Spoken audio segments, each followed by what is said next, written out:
Councilor Baker. Here. Councilor Siomo.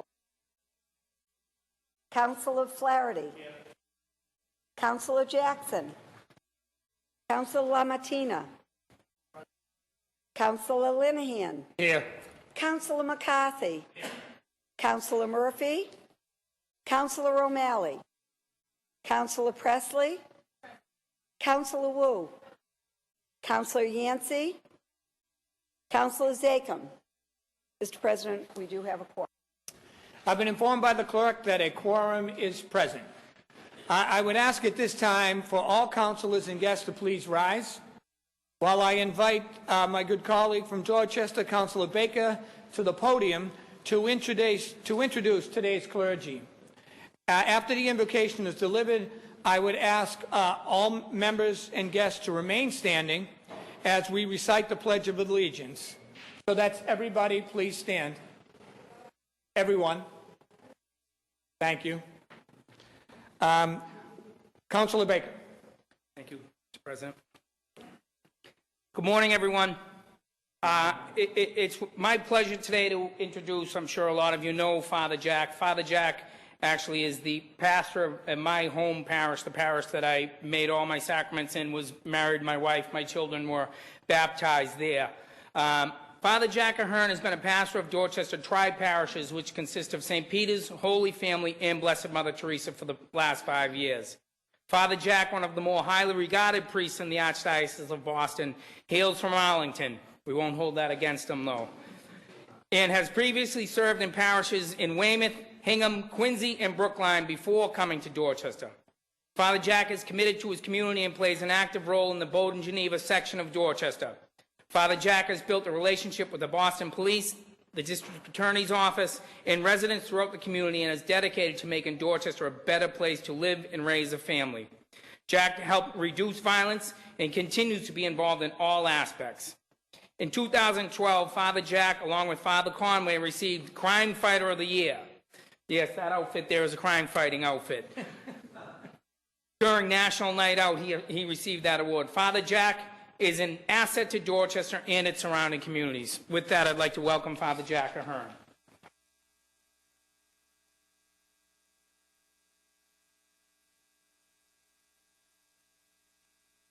Sun rose over this special place, this state of grace, our beloved city this morning.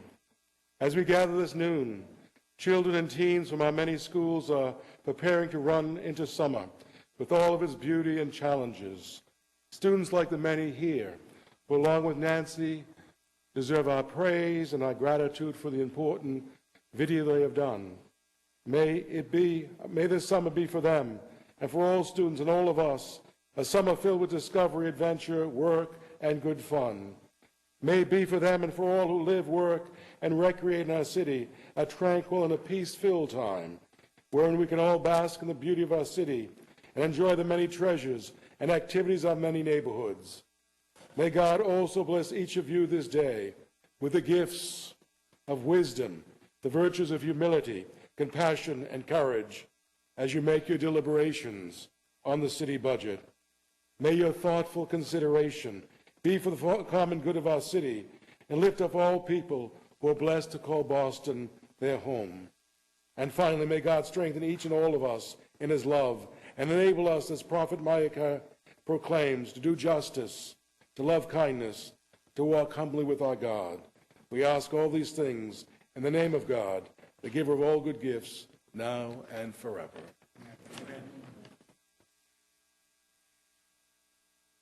Thank you, Father Jack. Thank you for those inspiring words and for your leadership in our community. At this time, Councilor Baker will lead us in the Pledge of Allegiance. Pledge allegiance.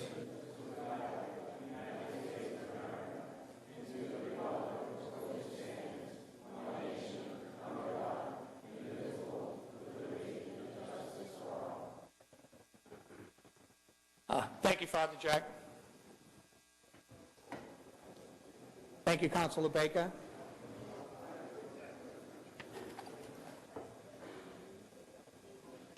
I would, at this time, like to ask Councilor Baker to remain here at the podium to make a special presentation. It was powerful to hear all the voices in the Pledge of Allegiance here at noon today in the City Council. So thank you all for participating in that. Without further ado, Councilor Baker. Okay. Can I ask all the young people that were in the video to come down to the podium, please? And Nancy?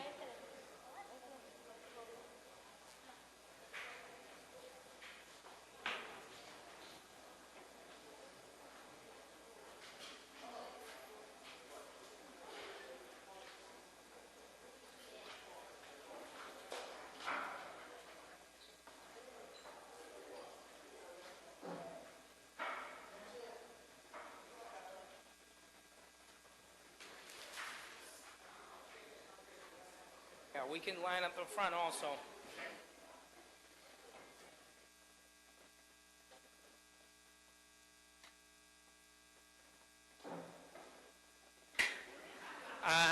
So today I brought all these young people in. We're gonna wait.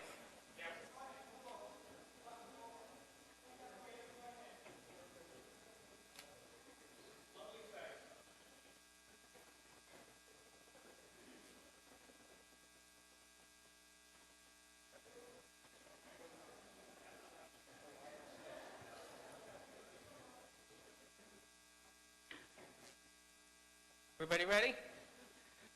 Today I brought these young people in here today because they were part of a video. The video is about raising awareness about an issue that happens every day in every neighborhood, every organization. Unfortunately, it happens. And what I wanted to do was try and have these kids part of something, know how to use their voice. What we talk about a lot in the City Council is the impact of, I don't know if it would be violence, but when people are taken advantage of, and what happens when people are young and they are taken advantage of. A lot of times the people that are taken advantage of become the people that take advantage. So this video just kind of raises some awareness, and all these young people here are in the video, so I just wanted to congratulate them on, lending their voice to us, and they're thanking their parents for letting them, lending them to us for a little while. And the driving force behind this is a woman that I've known for many years. Her name is, she doesn't really want to be introduced, but there's no other way to do it. I have to introduce her. Is Nancy Talias. Nancy Talias.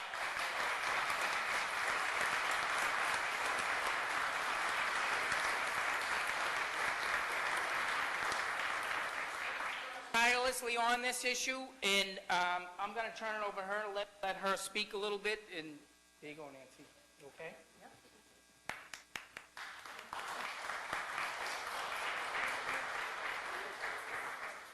Yeah, let me have some more.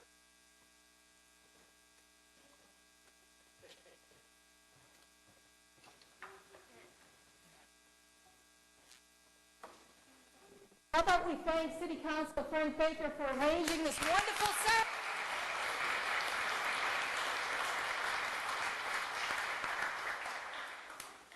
Children, you are one strong, powerful voice to be heard. So many times when I was doing the video, I would stop and I would tell you, you're the voice of a million children. And my goal was to have your voice heard around the world.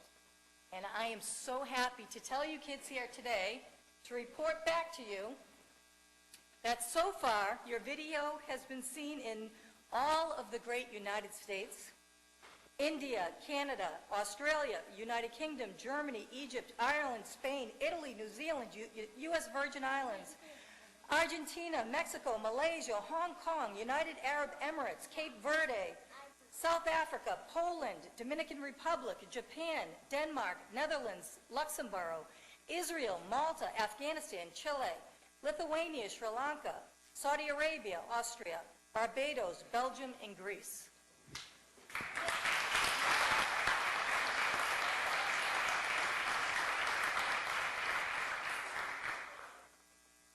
Boys and girls, the distinguished members of our Boston City Council recognize you here today as young, influential leaders. How cool is that, eh?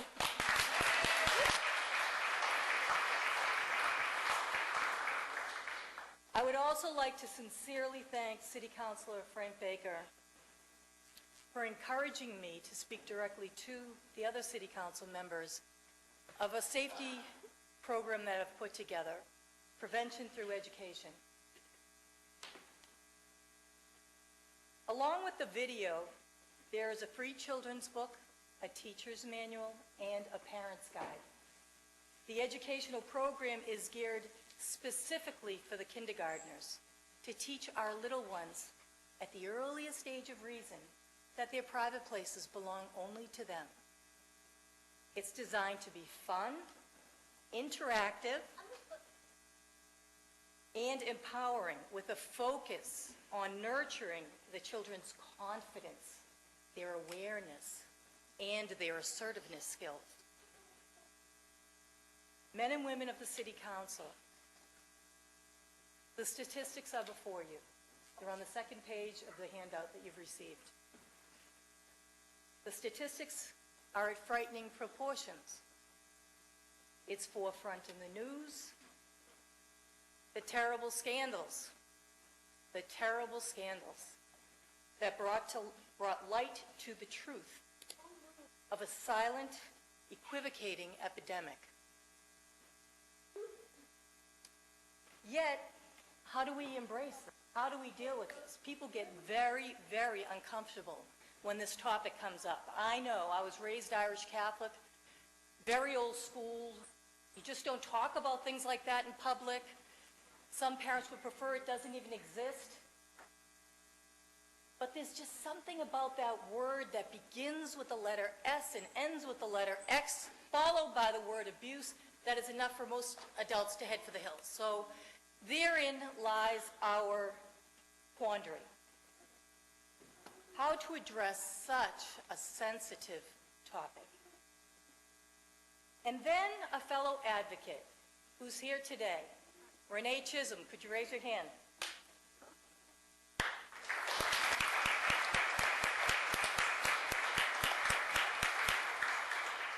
All the way from Western Massachusetts. She came here today because her daughter Jenna is also in the video. But she took it upon herself to make pamphlets to hand out at the 4th of July parade that's coming up. And she came up with the most disarming, loving words to describe the program. And she did this so that to reach out to other parents to let them know about the free book, the video to watch. And these are the words that she came up with. Wonderful free tools to teach your child about personal body safety. Wonderful free tools to teach your child about personal body safety. How disarming is that? As a parent, I cannot imagine any parent not wanting to embrace that. What do you think, kids? Yeah. Yes! I named the curriculum Prevention Through Education because it's twofold.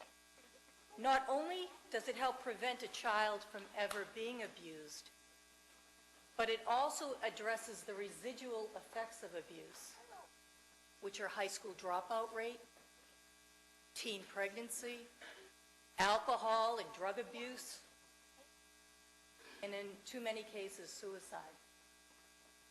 Collectively dimming the light of the potential of too many in our society.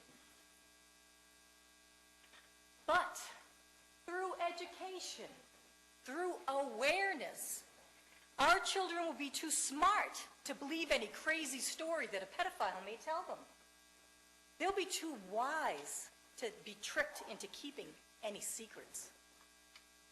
They will know quite habitually that my private places belong only to me, and that no one should ever ask to see or touch my private places. They will be courageous, and they will tell. They will tell until they are heard. Why? Because they will know that there are caring adults out there, there are leaders out there that will listen to them, that will hear them, that will believe them, and that will help them. Ladies and gentlemen of the City Council, the time has come.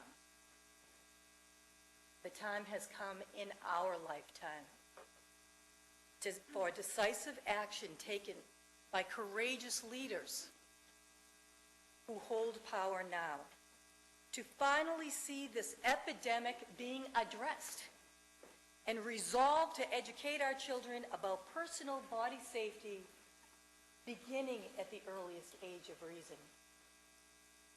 These talented children that are here today, and all children, will then say that in their lifetime, courageous political leaders in this historic city of Boston all came together and made a conscious decision not to let the cause of these statistics see another generation of children compromised. The time for change has come. Members of the Boston City Council, I implore of you to take action to help me to get this children's book, video, teacher's manual, parent's guide, implemented into the kindergarten curriculum of our Boston Public Schools. I want to thank you so much for listening to me today. Thank you, City Councilor Baker, for arranging this wonderful ceremony. But most importantly, I want to thank the children of the Spread the Word Knowledge Power video. Never forget, it's because of the power of your voice, the voice of 1 million children, that we were gathered here today. Thank you so very much. God bless you.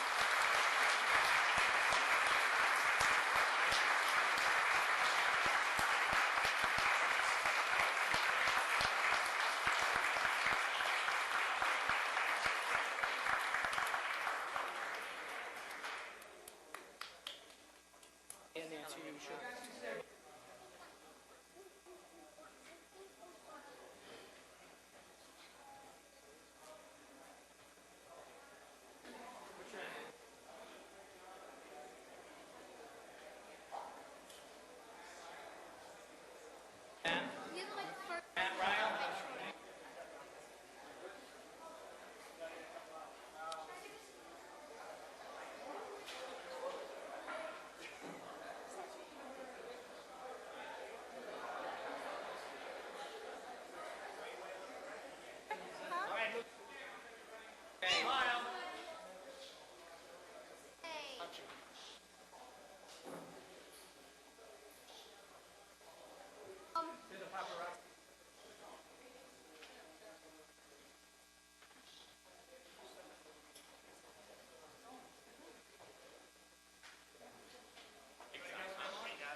Hey. All right.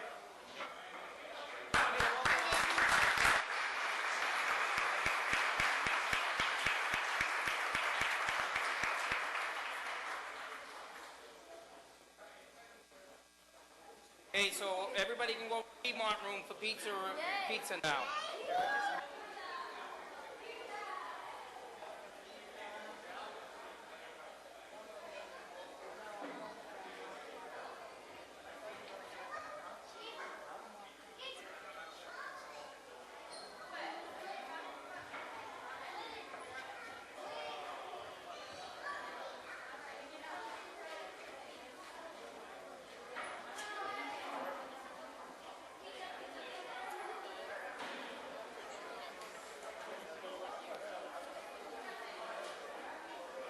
I'd like to thank Councilor Baker for that important presentation here today, and for Nancy Tallis and all the young people.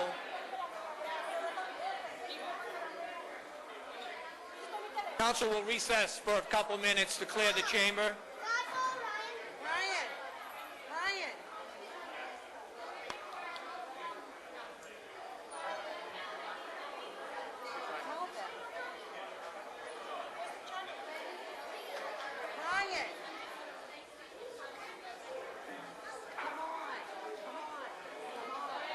I should not be down here.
The council will be back in session. Could I have order, please? All guests, please take your seats.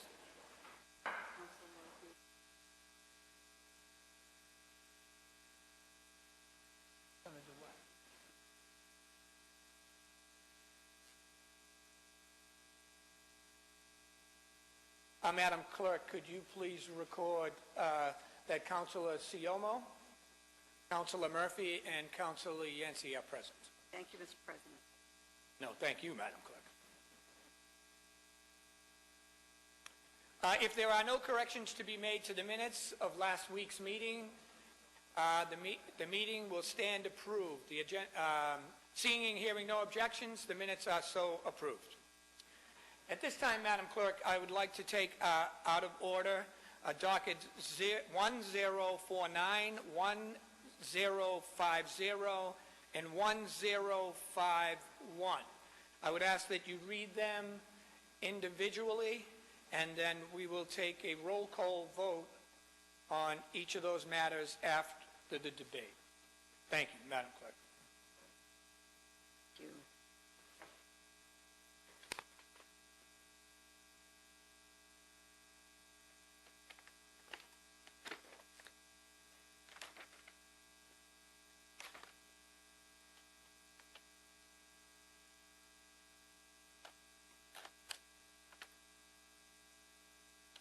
Oh, they're on these. I'll just read them off you here. Docket number 1049, message in order for an annual appropriation and tax order for FY 2015. Docket number 1050, message in order for an annual appropriation for the school department for FY 2015. And docket number 1051, message in order approving an appropriation of $40 million to the other post-employment benefits known as OPEB Liability Trust Fund, established under Section 20 of Massachusetts General Laws, Chapter 32B. The chair recognizes the Chair of Ways and Means, Councilor Maxiomo. Thank you, Mr. President. We've had a very long and exhaustive review process of the FY15 budget, school department, as well as the operational and this appropriation for OPEB. I've been doing this for 6 years. Never gets easy. Always, always, always very difficult decisions. You know, it's our priorities. It's the mayor's priorities. It's our mayor's first budget. And I think he's done a superb job of balancing what is always a very difficult set of choices for him, his administration, and us. This process has been an exhaustive one.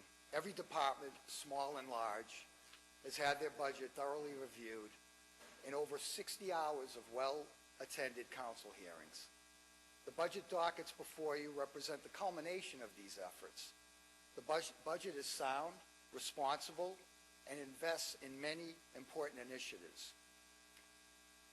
I'm asking for your vote on the FY15 operating budget, which achieves many initiatives that support the quality of life to residents of every neighborhood. In FY15, we see a $118.2 million increase from last year, representing a 4.5% overall increase in the budget. However, net state aid has declined, and we continue to be faced with difficult decisions about the budget priorities. Federal funds continue to decline, so we're always counting more and more on the taxpayer, the property taxpayer of our city. Docket 1050, the appropriation for the school department. I am recommending passage of this matter. We had 10 BPS hearings to discuss Boston Public School programs and operations, which examine budgets and policies around special ed, inclusion schools, weighted student funding, and other school funding, programming, human capital, professional development, Common Core curriculum, health and wellness, turnaround schools, capital projects, and achievement gap. I want to thank Councilor Jackson, who co-chaired the hearings with me. He did a very diligent job in participation in reviewing this budget. And I acknowledge that the school transportation issue that has been a particular point of contention. The mayor and his administration are committed to continue to work to address those concerns. The administration also wants to keep the dialogue going on this. But I think at this point, we need to pass this budget and give them an opportunity to address those outstanding concerns. Let me address the OPEB appropriation, docket 1051. $40 million investment in other post-employment benefits is an important one for our bond rating and for our future.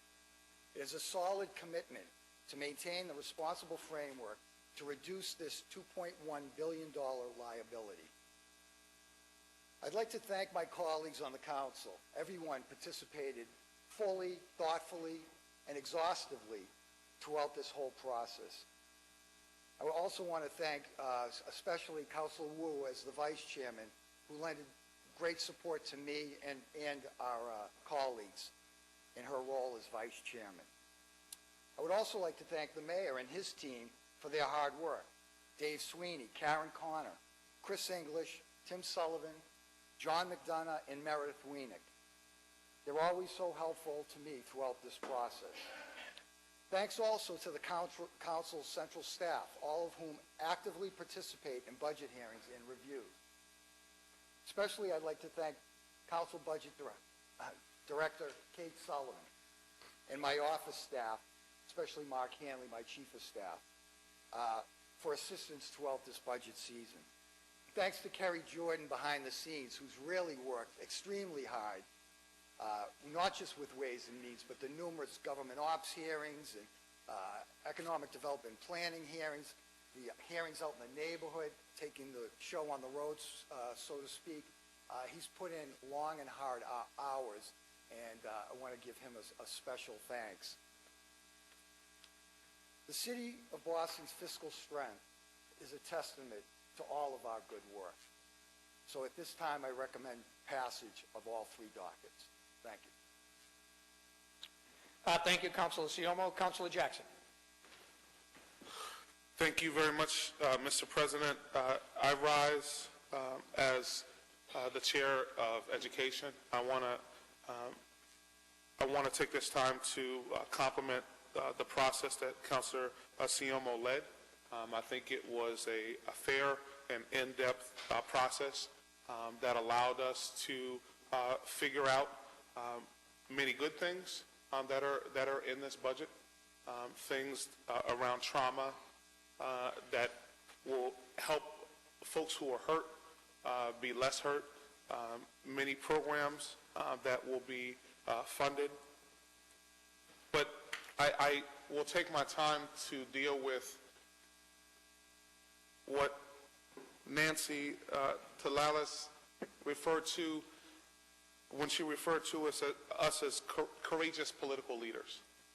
And I would say today, and she actually spoke about, interestingly, the voice of 1 million children. I want to speak to you today about the voice of 4,500 young people in the city of Boston, our 7th and 8th graders. And also, we're talking about 10 plus schools where we're talking about 11 and 12-year-olds getting on the MBTA. And I'm not trying to be an alarmist in any way, but in the Herald today, it was noted that today will be the arraignment of the first individual who is charged under the new upskirting legislation. This incident happened at Forest Hills Station, which is a station that many of the young people that we're talking about will have to traverse through. We can't ask, as the school department did when they put out a survey, to hear their voice and not listen to them. What that survey noted is that in groups, as young people do, they said that of course, I'd love to get on the T. That would give me freedom. That would give me an opportunity to do what I want to do.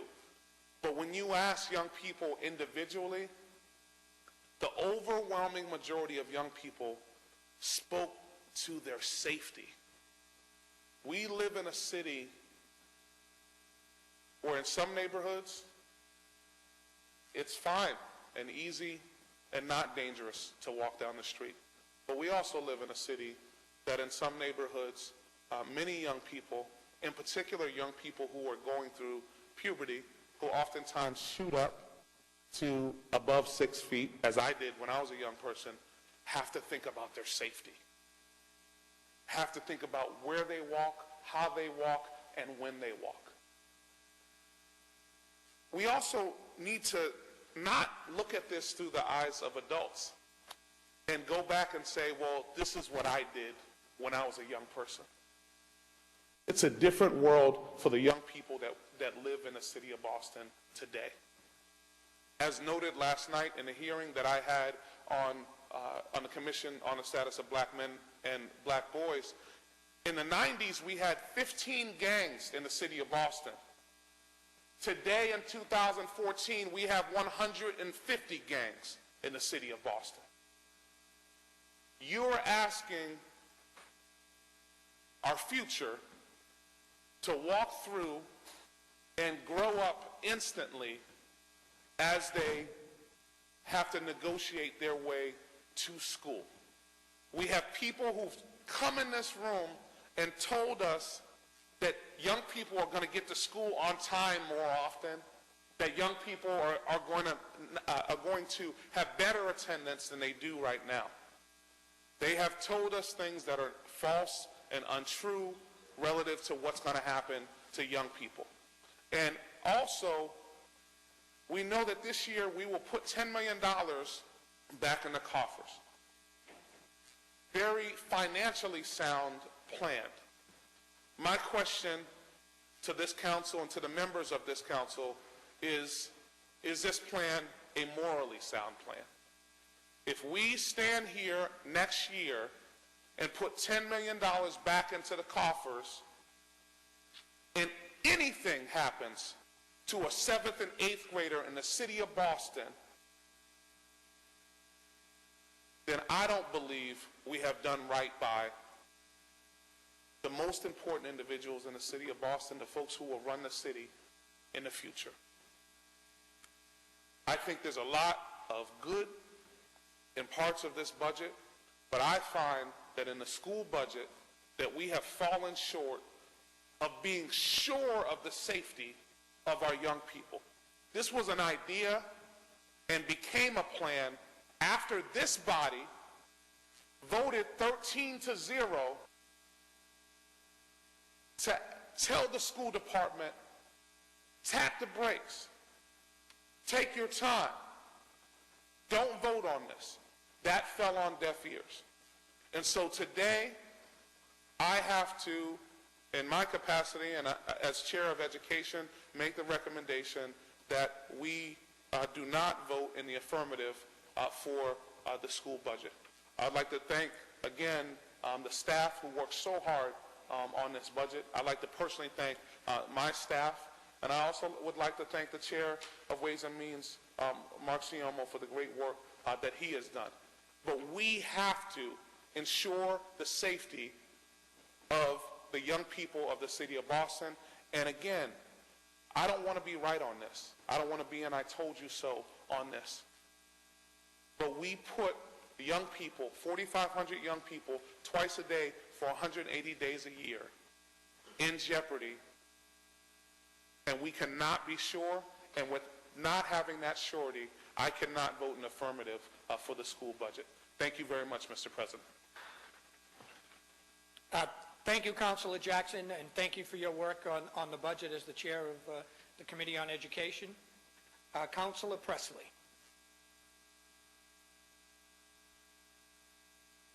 I do believe that we have a strong operating budget and do plan to vote in the affirmative. There are a number of investments in this budget that will go a long way in breaking cycles of poverty and strengthening families.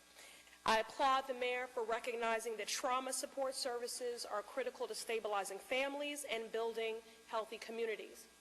I fully support the appropriation to establish trauma units in our neighborhood health centers.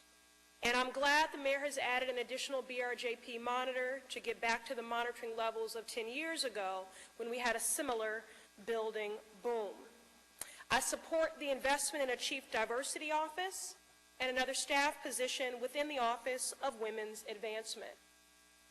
I am disappointed there is not a dedicated increase to the Youth Jobs Fund, as it has been level funded now for 4 budget cycles. The $750,000 the administration is trying to raise is a move in the right direction, but as an external fund, it is not a reliable investment.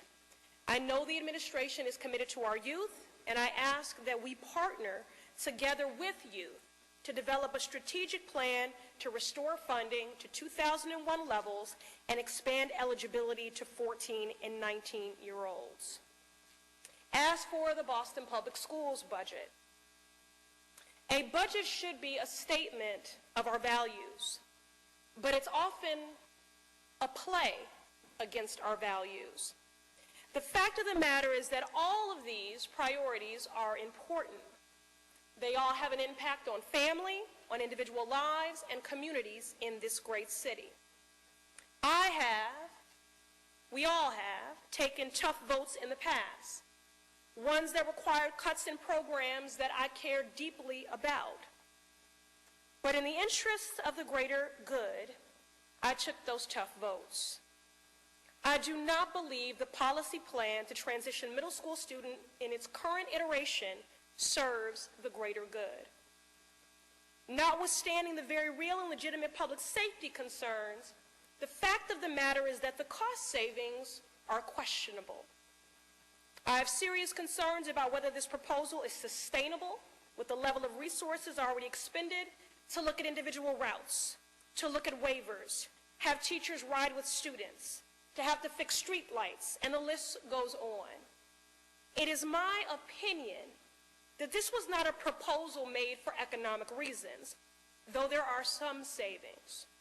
This is a policy plan. That has become clear to me with conversations with BPS officials, and throughout this budget process, it has been reiterated time and time again that even if they had $8 million, they wouldn't change this plan. This body and many families expressed real reservation and objection to this policy when this passed the school committee 3 months ago. It was less than 24 hours ago that a compromise was offered, rather than a real process developed to discuss this policy change. If BPS has a vision for our transportation policy, I, for one, believe the families in this city and the City Council deserve and require a real, transparent, and fair conversation and partnership in developing that vision and that policy to implement, just as was done with the school assignment plan. No one wants to stand in the way of progress. It has been my experience as a policymaker that people are not resistant to change, but it needs to happen at a rate with which they can absorb it. This is just too much change to absorb, with too little process and meaningful input from parents and students. And I will be voting no on the BPS budget. Thank you. Thank you, Councilor Presley. Councilor Yancey. Thank you very much, Mr. President. I'd like to congratulate the chair of the Ways and Means Committee and the chair of the Education Committee for all their work. I want to thank the central staff for their work. I want to thank the administration, particularly Karen Connors. This is her last budget. And as people know by now, this is not my very first budget. In fact, it's my 31st budget. I've had the opportunity since 1984 to evaluate every budget, every department. And Mr. President, you appointed me to chair the Post-Audit and Oversight Committee. We've had dozens of hearings in that committee.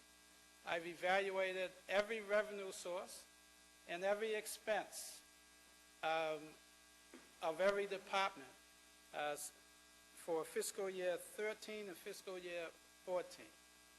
And while we did not have hearings for every department, I did have the opportunity to review the actual and projected expenditures. Mr. President,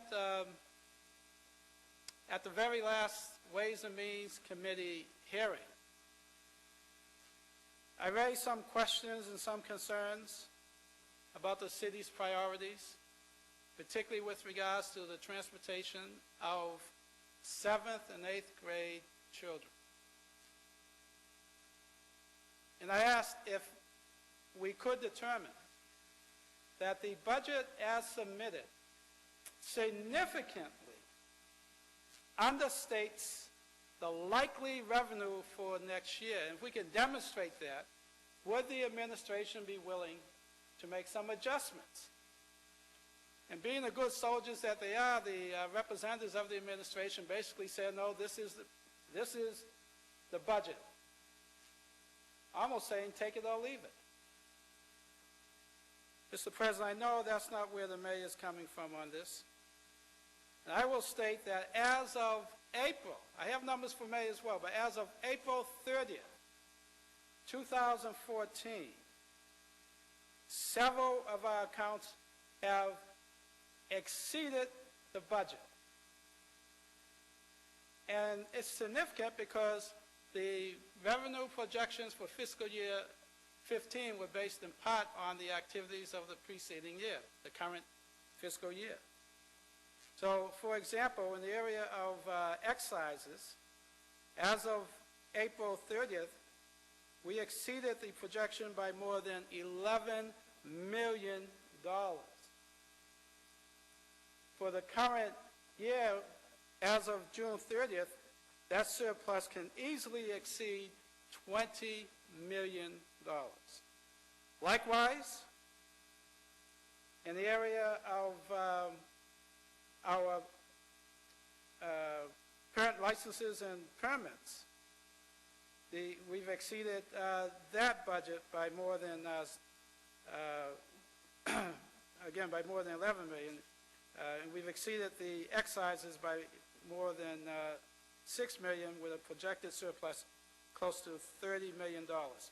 Mr. President, I don't want anyone's eyes glazing over as we discuss these numbers, because they translate into some very significant activities for fiscal year 15.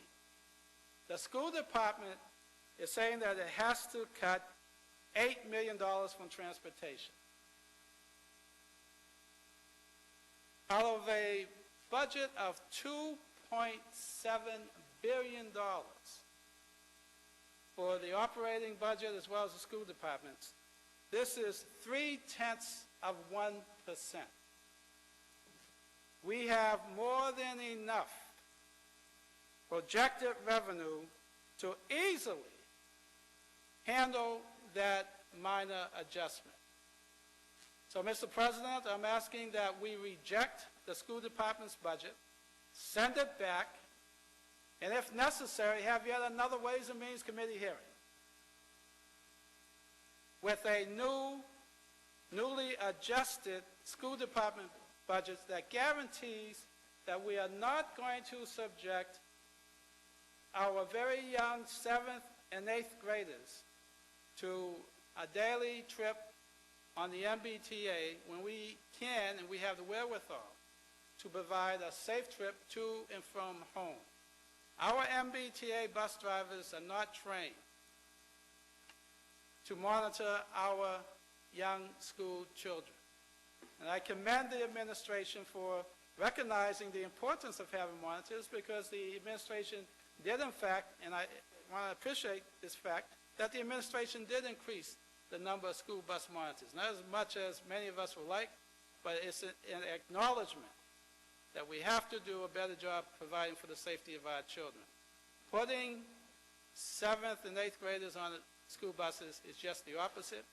It's a commitment that we make to our parents that we're going to protect the children, and we lessen our ability to do that by implementing this policy change on the part of the school department. And of course, because of that, I cannot and will not vote for the school department's budget, and I ask the entire membership of the City Council to reject the school department's budget, at least until we can guarantee our 7th and 8th graders a ride on Boston Public School buses. Thank you very much. Thank you, Councilor Yancey. Councilor O'Malley. Thank you, Mr. President. I will begin by also acknowledging the good work of our Ways and Means Chair, Vice Chair, my colleague, the Chair of the Education Committee, for their great work on this, as well as the Mayor's administration and our own central staff, specifically Kate and Addison, who have done yeoman's work the last 2.5 months. As such, you know, we have a mixed bag here, in my opinion. We have a capital budget, which I think has some terrific projects across the city of Boston. We have an operating budget that, while leaner in some places and many places that we care about, is responsible, is strong, and credit should go to all the department heads who work closely and our mayor and his financial team for ensuring, and I will obviously be supporting and voting in favor of that. The education budget is unfortunately a different matter. When the Boston Public Schools announce a policy change, be it minor or major, there is typically a lengthy process. Some may say a glacial process, a process that moves at a glacial pace, I should say. And the most, the one that comes to mind is the student assignment reform process started by the previous administration. It was 18 months or it was 2 years. There were, I don't know how many members, either 40 or 70 members of an external advisory committee that were convened. There were dozens upon dozens upon dozens of community meetings, symposiums, websites, one-on-one meetings to come up with a new plan. I mentioned that to sort of go through the time frame of this change, which is, I would say, a major policy change. February 26th, the Boston Globe had a story about the Boston Public Schools budget presentation. In the first paragraph, it was mentioned cutting buses for 7th and 8th grade students. At the next council meeting on March 5th, Councilor Jackson and I put together a hearing order to discuss that. We had that hearing 2 weeks later, or almost 3 weeks later, March 24th. 2 days after that, this council passed a unanimous resolution urging the school committee, which was slated to take action on this issue, to delay, to wait, to have more questions answered. The school committee sadly voted unanimously in favor of the proposal despite our request of working together. Shortly after that, the school committee began inviting certain families to, inviting families to help shape the BPS on the T program. There was a large meeting on June 2nd at Madison Park High School. 1 week after that, June 9th, a website was launched, which was 2 weeks ago. 3 or 4 days ago, the Education Committee held a continuation of our meeting on the docket. There were still many, many questions, most of which were not answered, in my opinion, well enough. Today is the last day of school for Boston Public School students. Most have half days. I would venture a guess that most students are adjourned for the year, hopefully going home, hopefully spending time with their family, enjoying summer as we all did, and for the parents, I know your kids will. That's important to note because this policy, should we vote on it, should we accept this budget, will go into effect in the first day of school, September 4th or so, about 70 or so days from now.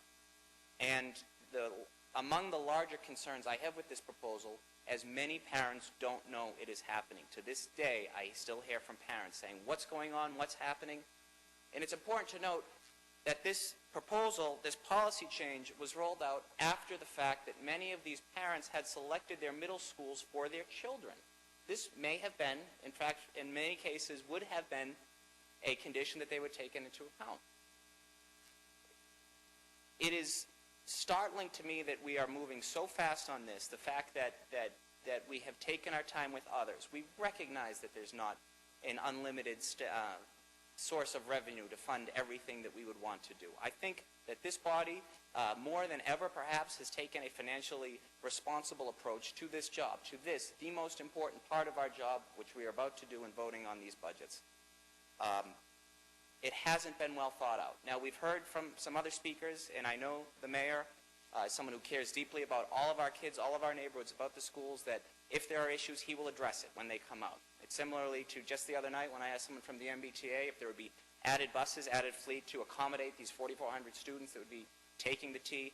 He said, not right now, but we'll make adjustments if need be. BPS Transportation said the same exact thing.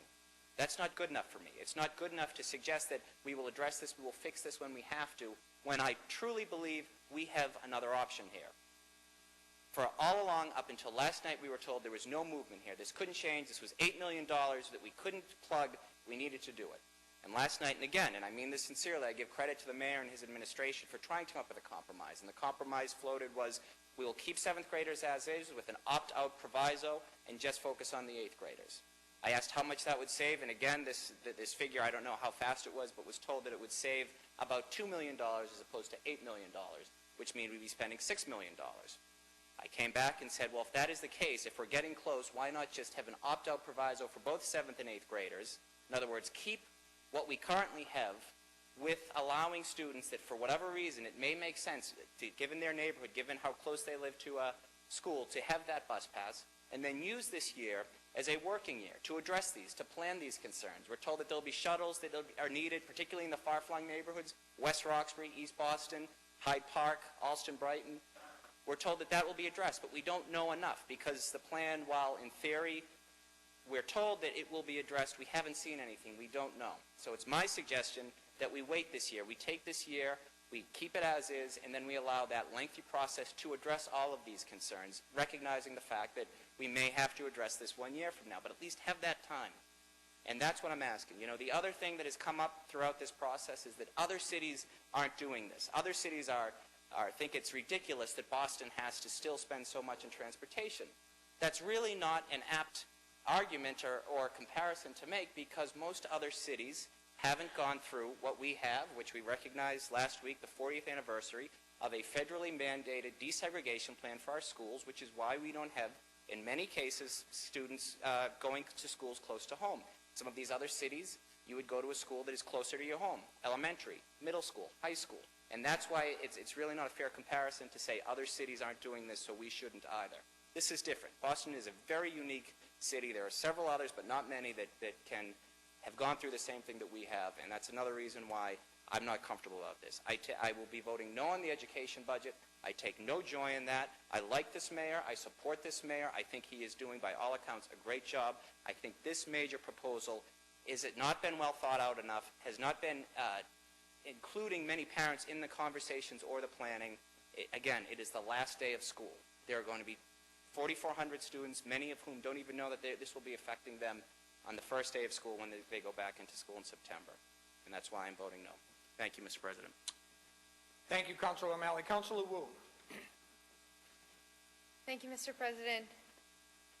Many of our colleagues have already spoken so eloquently about the issues and the concerns, so I will just add my voice in also thanking the committee chairs, particularly Councilor Siomo and Councilor Jackson, for their leadership in this whole process, to the administration for patiently answering all of our questions and listening very carefully. But I also wish to add my voice to the concerns about the BPS budget and to express my concerns. You know, as a city council, our job is to protect the public fisc and to make sure that taxpayer dollars are being put to the very best use, even when there's too few to cover everything. And the mayor and the administration have the very unenviable job of coming up with that budget in the first place, of trying to allocate dollars where more is needed, even as the state and federal government are cutting back their support.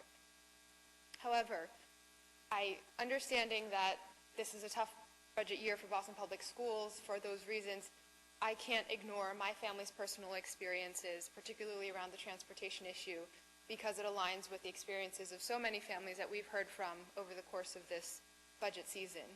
I remember what it was like not more than 3-4 years ago to be responsible for a middle school student getting to school on time and safely, and the panic that would ensue in our household when she overslept and missed the bus, or there was something that happened and we needed to figure out how to get that short distance on public transportation, or if possible, taking time off work to transport her there.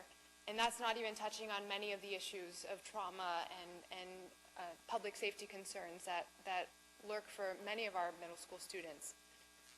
So appreciating that this is a very tough year, a tough decision for everyone, I do want to recognize that over the course of the last weeks and months, we have heard from many Boston Public School parents, we've heard from families, we've heard from students and youth.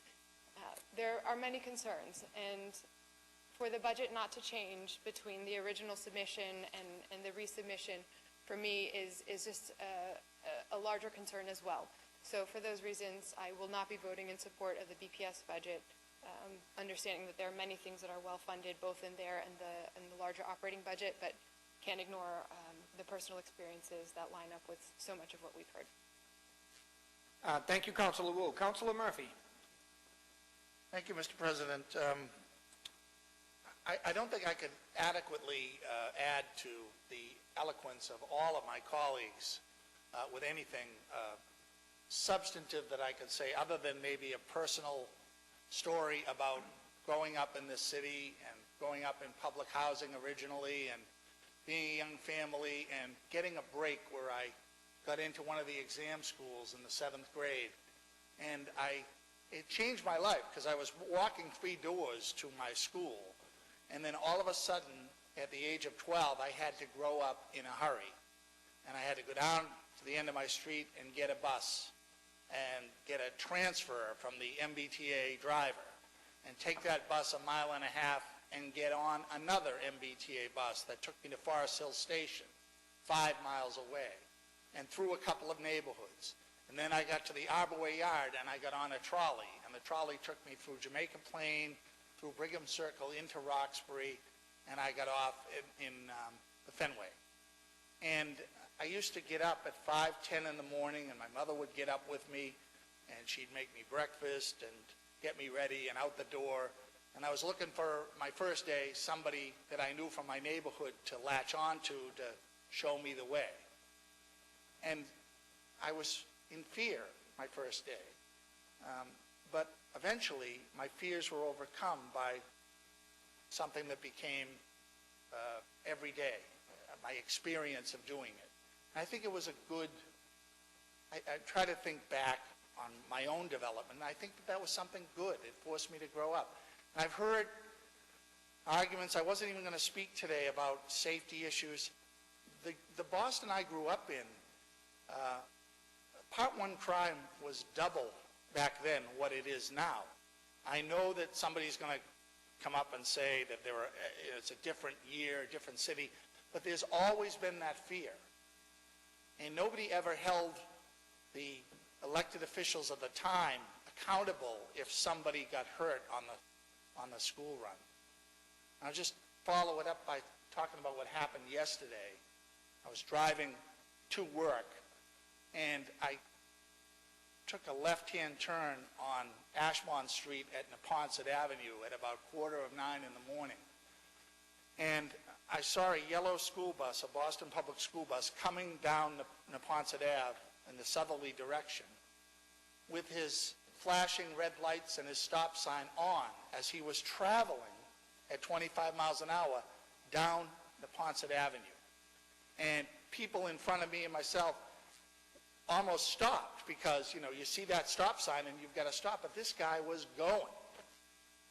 And I got so upset about it as an elected official, I called the school department. And I got the transportation unit. And I got voicemail, and they said, we'll be with you in a minute. Your call is important to us. We'll be with you in less than a minute. And 14 minutes later, still on hold and approaching City Hall, I hung up. And I was saying to myself, no wonder the people in the neighborhoods of Boston don't think we as elected officials are doing our jobs if this is what every parent is faced with. I'm not seeing it from a parent's point of view, but as a city councilor's point of view. So I don't think any of us can say that it's safer to be on a yellow bus than it's safer to be on the MBTA. Because if we have buses, and believe me, I ran a transportation company in a prior life. You have a yellow toggle switch and a red toggle switch, which is tied into the door. So you put the master red switch on, and whenever you open that door, those red lights go on. And the bus driver also has a yellow toggle switch as he's approaching a stop to hit the yellow lights to let people know that he's about to stop. So the only takeaway I had from bus 514 coming down Neponset Avenue yesterday was that this guy was driving with a full group of elementary school kids, or at least 15 of them that I could see, with the door open. and we would be responsible for that if something happened to one of them? I don't think so. Mr. President, I know how difficult our budgets are. This is the same every year. We have priorities. We are constrained by the charter of the City of Boston that we cannot add a penny to the budget, and it becomes a balance of the priorities. I am going to support the operating budget, and for the reasons I articulated, I'm going to support the school department budget, because I think over the course of the last 60 days, not everybody's priorities are reflected, but it's the best we can come up with. And we don't want to go into a fiscal year where we have a 112 budget and there's chaos in July. So, Mr. President, I, for one, am supporting both docket numbers. Thank you. Thank you, Councilor Murphy. Councilor Zachem. Thank you, Mr. President. I rise to also give my thanks and congratulations to Ways and Means Chairman Siomo, Councilor Jackson for their work on the school budget in particular and throughout the budget process. Councilor Siomo, it was my first budget as a city council. It was an incredibly educational process, and your leadership and I think some of my more senior colleagues has been very helpful in this process. I'm rising to add my voice to this discussion. I don't think I'll be quite as eloquent as some of my colleagues in discussing my reservations about the BPS budget. I'm fully in support of the operating budget, especially in supportive of the $40 million contribution to OPEB liabilities. As a former bond attorney, I know how important it is to make sure the city's long-term obligations are funded. I applaud the mayor and his team on that work and on the work they've done throughout this process, listening and collaborating with the members of this body, especially new members like myself. It's been a good experience. I'm also not just, a new member of the council, but I am chairing the Special Committee on Transportation, Public Infrastructure, Planning, and Investment. So my concerns about the capacity of the T are very real. It's something we hear about over and over again. There are serious public safety issues, I believe, in putting our 7th and 8th graders on the T, and those have been, I think, adequately spoken to by some of my colleagues. We're talking about almost 5,000 more folks on the T during the morning rush at least, and scattered throughout the day in the evening. I don't know about my colleagues here, but I certainly, one of the top complaints I hear from constituents is, what are you going to do about the T? And I say, we don't control the T. It's a state agency. But this is an opportunity, I think, for us in our role as city councilors to say we need to make sure the T is up to snuff. Adding these folks in the morning rush may be a concern. But beyond that, my concern is with the process of how this policy change has gone through. It has been very quick indeed. And I would certainly ask that we reject the BPS budget at this point and revisit it in a year when we have an opportunity for community input throughout the city of Boston. We can hear families' concerns. As Councilor O'Malley said, I think we have many teachers and students who don't know this will be happening when they return back to school. And I'm sure we'll have outreach efforts and there'll be community meetings. But we need to engage our parents, our students, and our families in a complete community process before such a drastic change takes place. So in case it isn't clear, I will be voting in favor of the operating budget, of the OPEB contribution, but against the BPS budget today. Thank you, Mr. President. Thank you, Councilor Zachem. Councilor Baker. Some of my concerns, I think I met with 4 different principals this year, each one of them a minimum of $200,000 and $300,000 cuts in their actual budget in the school, and that's over and above positions they were losing, family outreach coordinators, computer labs closing, different services being cut from my schools in my district.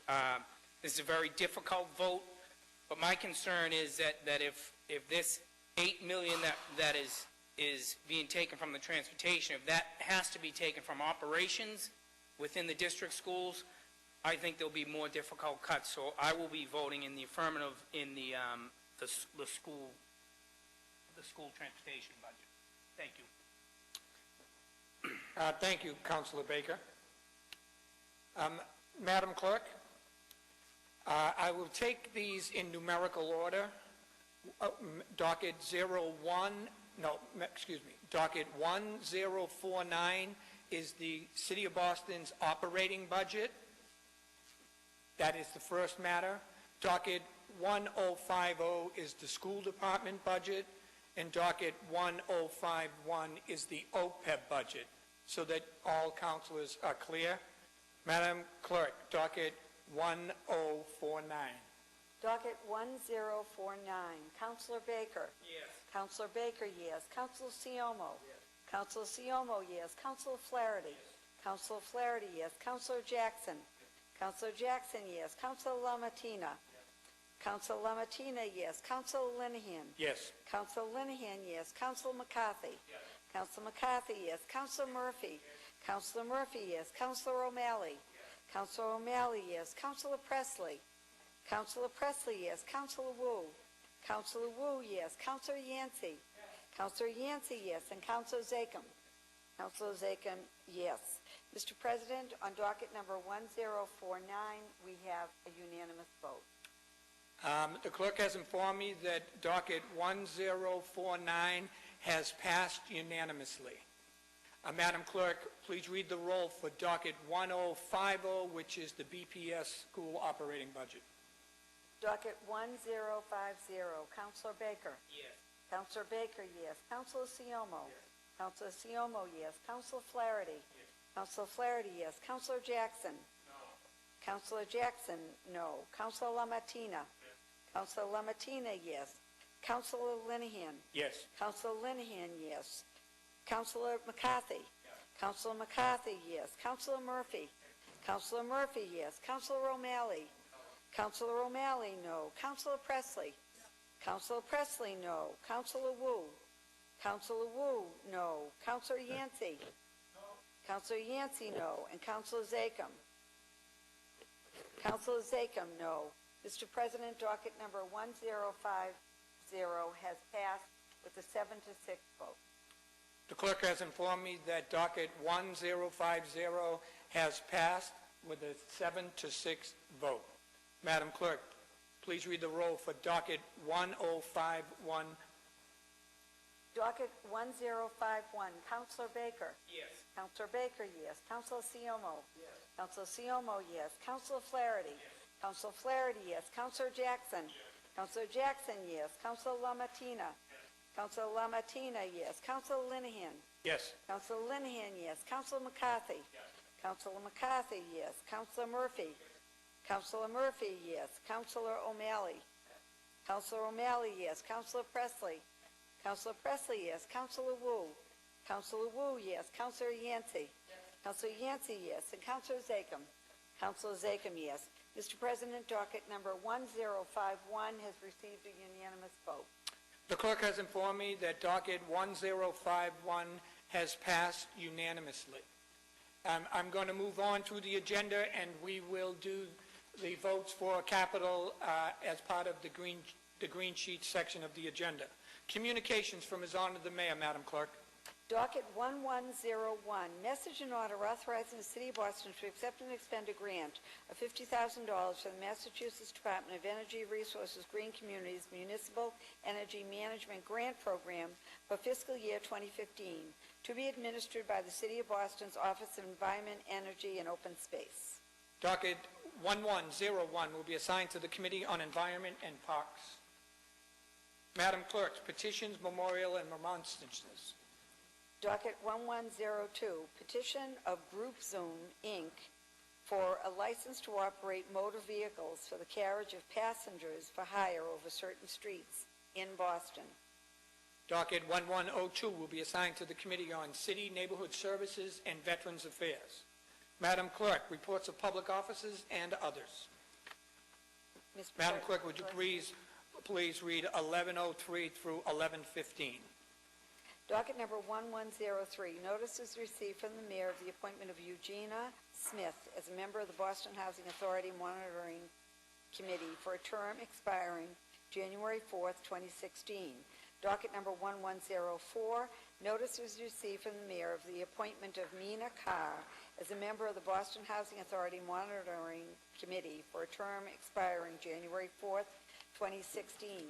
Docket number 1105, notice is received from the Mayor of the appointment of Matilda Drayton as a member of the Boston Housing Authority Monitoring Committee for a term expiring January 4th, 2016. Docket number 1106, notice is received from the Mayor of the appointment of David Turney as a member of the Boston Housing Authority Monitoring Committee for a term, excuse me, for a term expiring January 4th, 2016.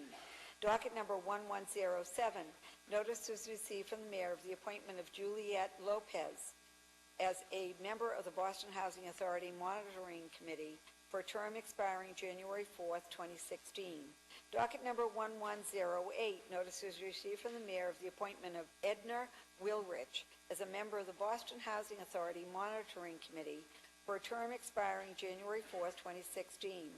Docket number 1109, notice was received from the mayor of the appointment of Kyron A. Owens as a member of the Boston Election Commission for a term expiring March 31st, 2016.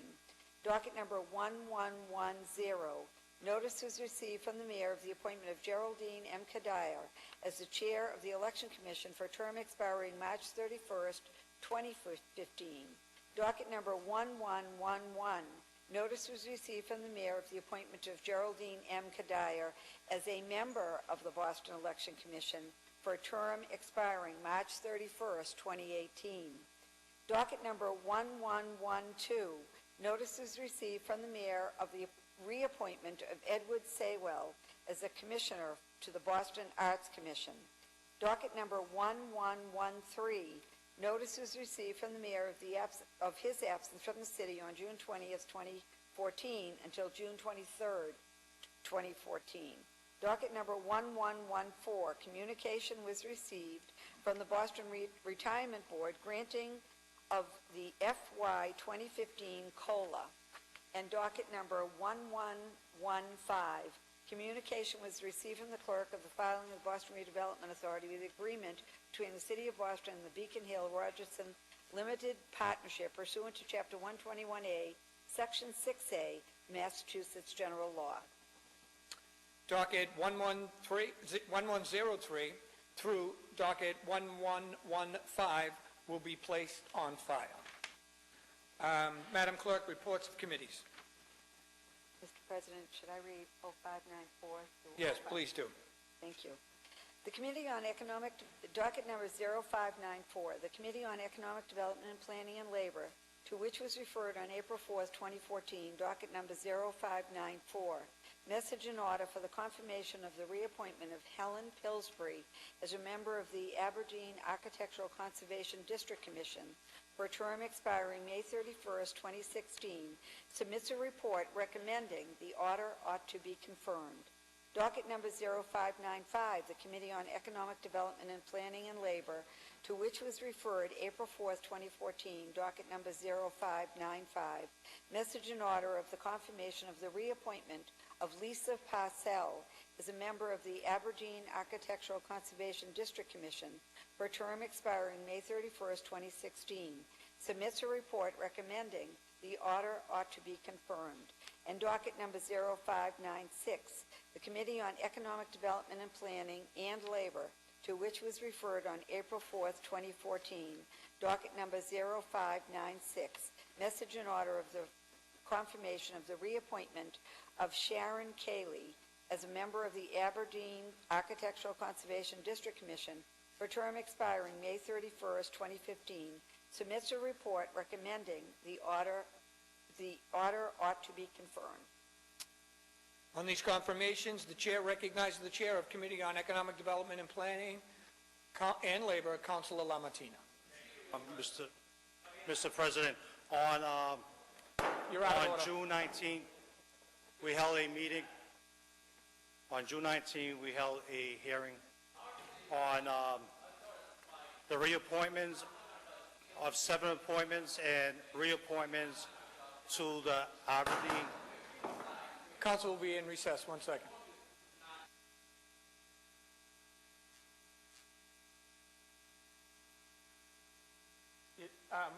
Could you please, Frank, let them know that signs are not allowed also in the chamber and that we'd ask them to take their seats. I'd like to recognize, though, that there are young people here who are in protest for lack of contribution in the budget to an increase in the budget for jobs, the summer jobs program.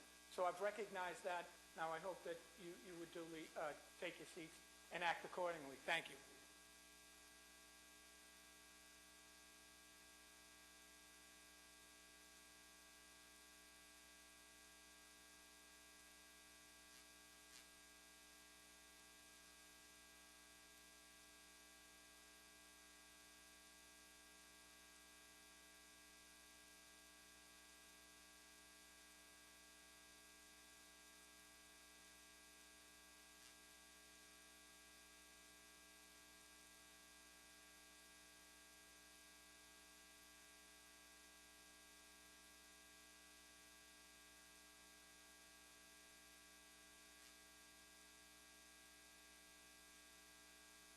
Chamber in regards to these 7 appointments and reappointments to the Aberdeen Architectural Conservation District Commission, the 4 Point Channel Landmark District Commission, and the same Ottawa Area Architectural Conservation District Commission. These commissions review exterior changes that are visible from the public way. These include but are not limited to new construction and design changes which may involve repairs, restorations, or replacement within the district boundaries.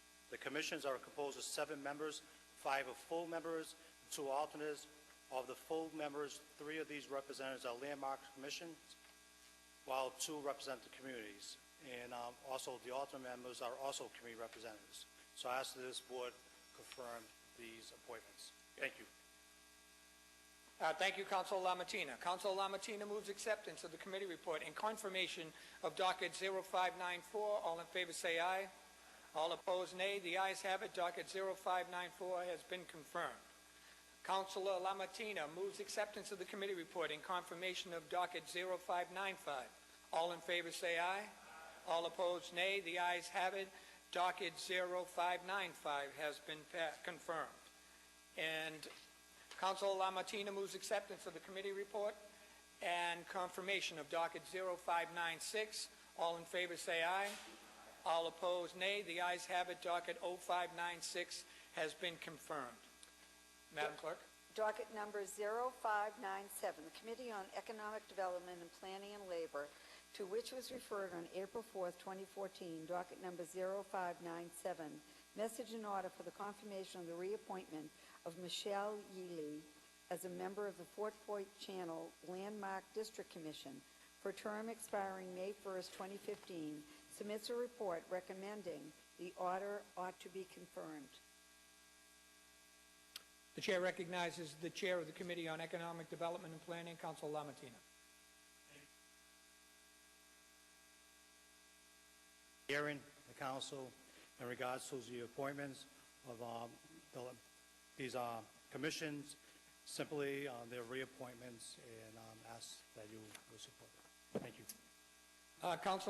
Thank you, Councilor Lamattina. Councilor Lamattina moves acceptance of the committee report and confirmation of docket 0597. All in favor say aye. All opposed, nay. The ayes have it. Docket 0597 has been confirmed. Madam Clerk, could you read 0858 through 0860, please? Thank you, Mr. President.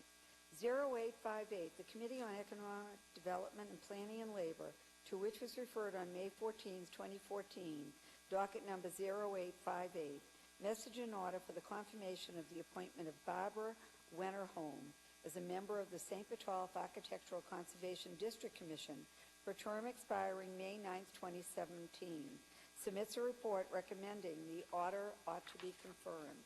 Docket number 0859, the Committee on Economic Development and Planning and Labor, to which was referred on May 14, 2014, docket number 0859, message in order for the confirmation of the appointment of Susan Trowbridge as a member of the St. Petolph Architectural Conservation District Commission for a term expiring May 9, 2017. Submits a report recommending the order ought to be confirmed. And docket number 0860, the Committee on Economic Development and Planning and Labor, to which was referred on May 14, 2014, docket number 0860, message in order for the confirmation of the appointment of Peter Forker as a member of the St. Petolph Architectural Conservation District Commission for a term expiring May 9, 2017. Submits a report recommending the order ought to be confirmed. Councilor Lamartina, now you have the floor. Thank you. Appreciate it, giving me the permission.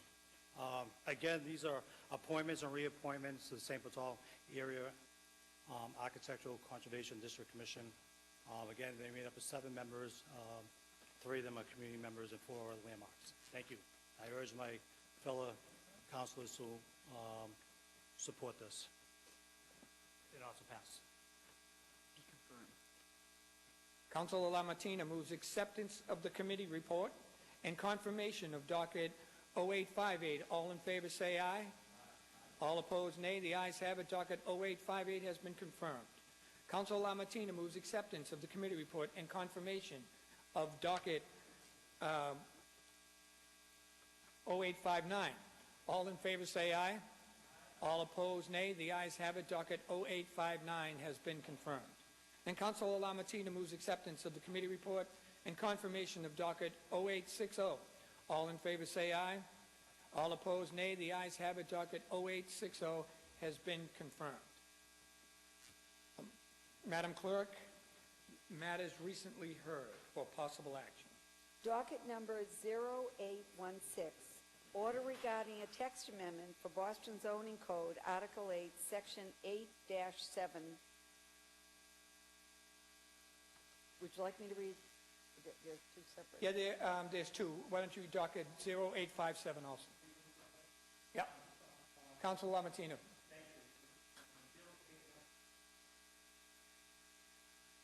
Docket remains in committee.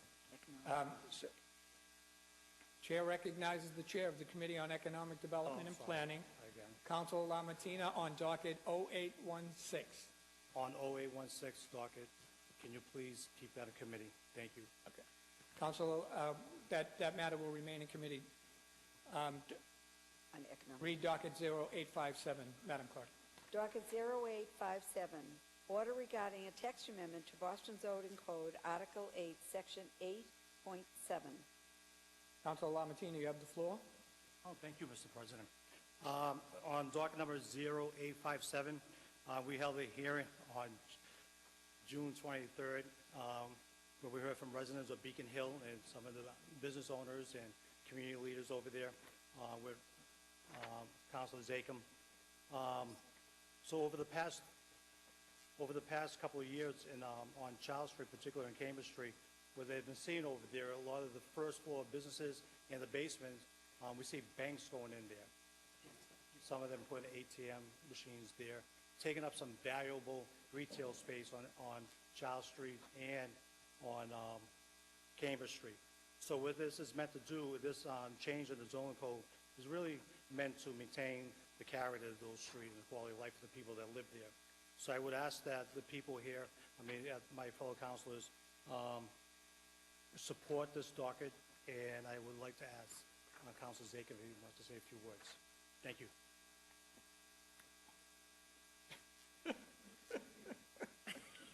Thank you. Councilor Zakhem's light is blinking. Oh, it is, Councilor I'm sorry.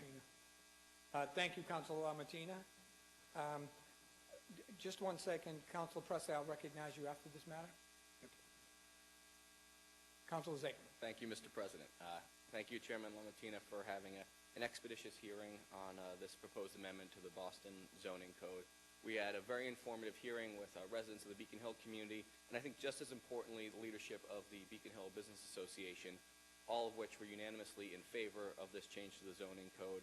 We heard from Commissioner Christopher of Inspectional Services, former Commissioner Glasscock, who's now at the BRA in a zoning capacity, and there were no objections raised from either of those agencies to this change. I think what's most important, as I stated when I introduced this proposed amendment to the zoning code, is that we need to maintain active streetscape, especially in sort of our main streets areas. And while Charles Street is not an official in the Main Streets program, it really is the main street of the Beacon Hill community. It's an active streetscape with active retail, antique shops, restaurants, corner stores, and more and more often, banks are coming in and taking very valuable space that's basically just used for advertising and billboards. And I think we see that, while it's not in the area I'm talking about, just across the street from City Hall where the TD Bank has come in, these are not active, lively areas, particularly after dark, particularly on the weekends. when you really want to see folks out there engaging in commerce, meeting their friends, keeping the community really going. So I would ask my colleagues' support on this, as there are several stages before this comes into effect, several opportunities for more public input, but I was very encouraged that when you see, some of you are probably familiar with the fact that in the Beacon Hill community and some of the other neighborhoods I represent, the business association and the civic associations are not always singing the same tune in such agreement, and to see that here was very encouraging. Also to hear from the BRA and ISD that they don't see any problems with this was also encouraging. So I'd ask my colleagues for your support on this matter and to continue this process now with the BRA and ultimately the Zoning Commission. Thank you, Mr. President. Thank you, Councilor Zakin. Councilor Lamartina moves acceptance of the committee report and passage of docket 0857. All in favor say aye. All opposed, nay. The ayes have it. Docket 0857 has passed. Thank you. Councilor Presley. Thank you, Mr. President. I rise to rediscuss docket number 0816. That will need a second for All right. Councilor Presley. All right. Thank You have the floor. Yes, thank you so much, Mr. President. Thank you, Chairman Lamartina. As Councilor Lamartina just articulated on docket 0816, this matter will remain in committee. But I did want to take a moment to rise to report some encouraging news and some wonderful cooperation and leadership by the Mayor's administration on this front. This petition to the Zoning Commission has evolved from a focus which was originally on art galleries in the base zoning code to now addressing them citywide. I'm thrilled to report that at Monday's hearing, chaired by Councilor Lamartina and attended by Councilor Wu, that the BRA, the Zoning Commission, ISD, and the Mayor's Office have agreed to push forward a plan to make art galleries an explicitly allowed use in certain commercial and industrial districts across the city. Since the administration, and we thank them for this, has agreed to do more than what was actually originally sought in the original petition, that is why the matter is remaining in committee. The updated version of this petition does not need to be acted upon by this body, as the BRA, and we thank them for this, has initiated the public process on the code amendment.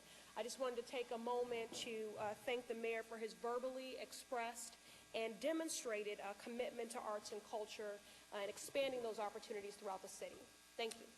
Thank you, Councilor Presley. Docket 0816 will remain in the Committee on Economic Development, Planning, and Labor. Madam Clerk, please read docket 0818. Docket 0818, ordinance amending the Boston Fire Prevention Code, Section 33. Chair recognizes the Chair of the Committee on Government Operations, Councilor Flaherty. Just keep that in committee. Thank you. That matter will remain in committee. Madam Clerk, docket 0586. Docket 0586, message and order authorizing the Boston Center for Youth and Families to accept and expend a grant of $31,000 from the Boston Public Health Commission for the purpose of continued support for the Safe and Successful Youth Initiative. The Chair recognizes the Chair of the Committee on Healthy Women, Families, and Communities, Councilor Presley, on docket 0586. Thank you, Mr. President. Although I'm not wearing sneakers, I feel like I'm filibustering a little bit here today. So yesterday, I held a hearing on docket 0586 and 0921. The first docket, 0586, authorizes BCYF to accept and expend a grant of $45,000 from the Boston Public Health Commission to continue to support the Safe and Successful Youth Initiative. This program, driven by a coalition of partners, including the Boston Police Department, Boston Public Health Commission, and BCYF, provides direct services to youth who have been involved in gangs or who have been victims of or witnesses to gun violence and their families. It's really a unique model, a full wraparound approach. And it works to ensure that they have access to stable housing, employment, education, and health care. Very encouraged by the outcomes that they've been able to quantify to date. These funds will be used to support a staff position for the initiative housed within BCYF, though the original order, and this is why I wanted to rise on this, requested an authorization of $31,000. The Boston Public Health Commission has increased the amount of the grant by $14,000 after the order was sent, but before the hearing was held, in order to fund the position for an extended period through August. So again, your docket reads $31,000, but we're asking that you consider awarding this grant in the amount of $45,000. Docket 0921 is an order authorizing the Office of Youth Engagement and Employment. Oh, I'm so sorry. I Yeah, apologize. Please read the docket, Madam Clerk. Okay, very good. Thank you. Thank you, Counselor, Mr. President. Docket number 0921, message and order authorizing the Office of Youth Engagement and Employment to accept and expend funds in an amount not to exceed $750,000 for individuals, organizations, local and private businesses for the purpose of supporting youth round-year employment. Thank you, Madam Clerk. Take two. Docket 0921 is an order authorizing the Office of Youth Engagement and Employment to accept and expend funds in the amount of $750,000 from individuals, organizations, local and private businesses to support year-round youth employment opportunities in the city, which we all know we need to provide. I'm very pleased to hear that these employment opportunities will be available for youth ages 14 to 22, and that the mayor's goal is to increase the number of youth in these programs to well over 10,000. These funds are in addition to and not in place of external funds that have already been allocated for youth employment in the city. These privately contributed funds will go a long way to ensuring that our youth in our city have opportunities for community service and professional development. I recommend passage of both these dockets. Thank you. Thank you, Councilor Presley. Councilor Presley moves acceptance of the committee report and passage of docket 0586 in a new draft. All those in favor say aye. All opposed, nay. The ayes have it. Docket 0586 has passed in a new draft. Councilor Presley moves acceptance of the committee report and passage of docket 0921. All those in favor say aye. All opposed, nay. The ayes have it. Docket 0921 has passed. Madam Clerk, docket 0817. Docket 0817, order for hearing to discuss reinstating the Boston Police Department Mounted Police Unit. Councilor Murphy. Thank you, Mr. President. Just by way of housekeeping, I'd like to report to the body that although the hearing started off in kind of an acrimonious fashion, as many of you know, it ended with all of us holding hands and singing Kumbaya.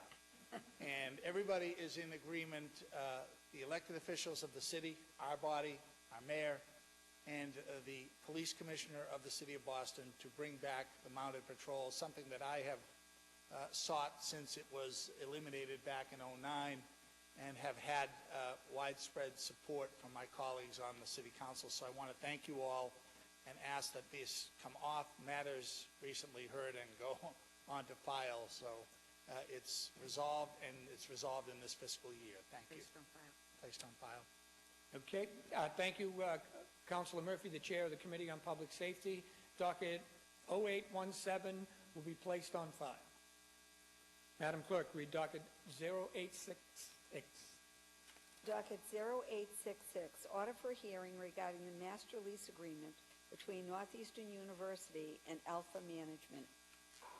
Chair recognizes the chair of the Committee on Housing, Councilor Baker, on docket 0866. Would like to just remain in committee, please, Mr. Okay. President. That matter will remain in committee. Thank you, Councilor Baker.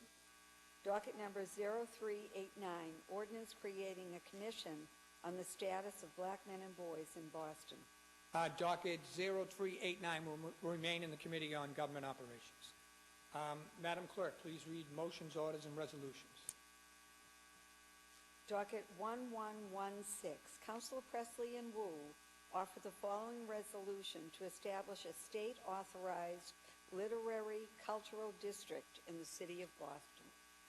Chair recognizes Councilor Presley on docket 1116. Thank you, Mr. President. I want to thank Councilor Wu, Chair of the Committee on Arts, Film, Humanities, and Tourism, or Arts and Culture, for her partnership on this and for the diligent work by both her staff and mine on this issue. We co-chaired a hearing on the proposal of a literary cultural district in the city of Boston on May 6th, and also convened a working group of diverse stakeholders and interested parties to work out the details of the proposed district in order to ensure that we had an inclusive process that took into account community input, feedback, and support. Just a quick sort of reminder, the purpose of the Literary Cultural District is to establish a vibrant, walkable center of the city that highlights Boston's renowned literary history, as well as its literary resurgence and robust creative culture. This is budget neutral, but stands to generate much revenue for the city and spur economic development while promoting creativity and an appreciation for the literary arts. Now, this resolution will be added, as you may recall, since I joined the body, have been pushing for the establishment and increased designation of cultural districts. This is pursuant to that work and in that space, but it is more specialized in its focus is because it is a literary cultural district. So this resolution will be added to the city's submission, strengthening its application and demonstrating not only the council's support of the proposed district, but it will be a signal to the country that the city of Boston values the literary arts. Upon the passage of this resolution, the application will be sent to the Massachusetts Cultural Council for review. If approved by the Commonwealth, Boston will become the first city in the country to establish a literary cultural district. I'd like to thank the consortium of 6 organizations that spearheaded this effort, including Great Shepherding by Grub Street, which is represented here today by Larry Linder, and the 36 other organizations also taking part in this effort. Again, this is the best kind of collaboration, a process which is community-driven and government-endorsed. And I ask that you will endorse this today, and I urge all my colleagues to vote in support of this resolution. Thank you, Councilor Presley. Councilor Wu. I will just add my thanks to Larry as well. He has really worked the hardest on this initiative. And just add, sort of process-wise, this is the last legislative step that the city will be taking. Thanks to the advocates, there's already been an executive arrangement signed between the Mayor's Office of Arts, Tourism, and Special Events, or maybe now Arts and Culture as well, with Tony Nunzianti representing between the city and the executive partner, so that is in place. So this is the last requirement for the application before the Mass Cultural Council, that the local legislative body also go on record in support. So it's been a real honor and pleasure to be part of this process and to get to know all of the stakeholders that have been involved. Also wanted to add just quickly that this district will benefit not just those directly inside of it, but the executive partners have made a real effort to reach out to those literary partners outside the district as well, and there will be cross-programming and cross-advertising of those programs that may not be physically within the district.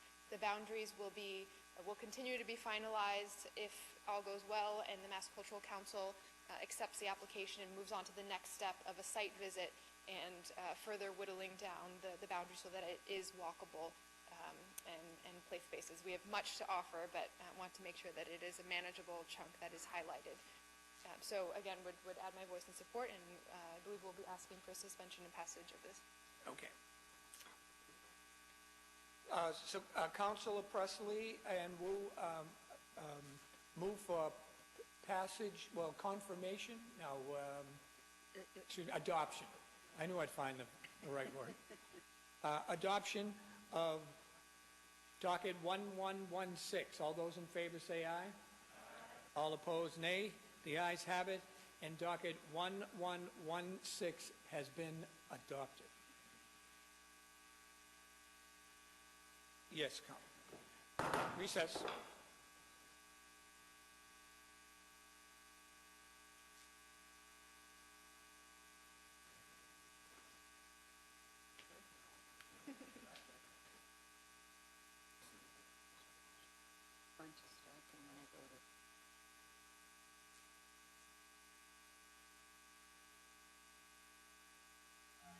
Oh, I know.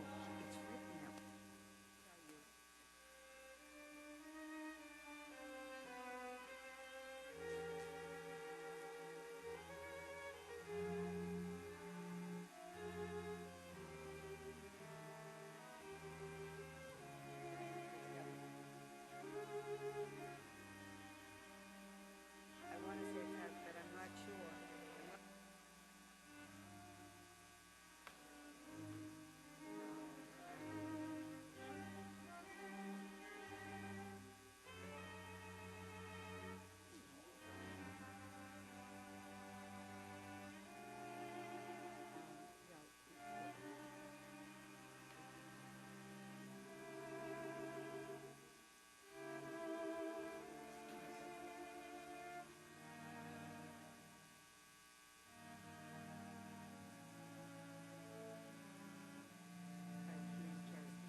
did a good job on this. Birthday boy. Hey, listen.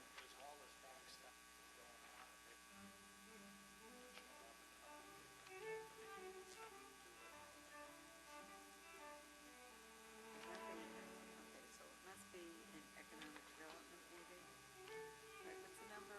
08?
Okay, good. Yeah. I mean, I recognize them, and I know. Sure.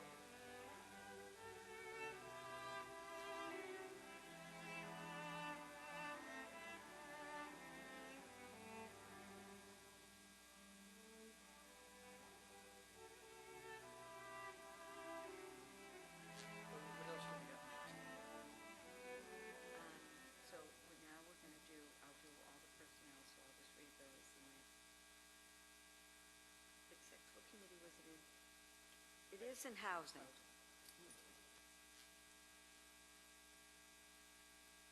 What'd you say? Thank God we're in recess.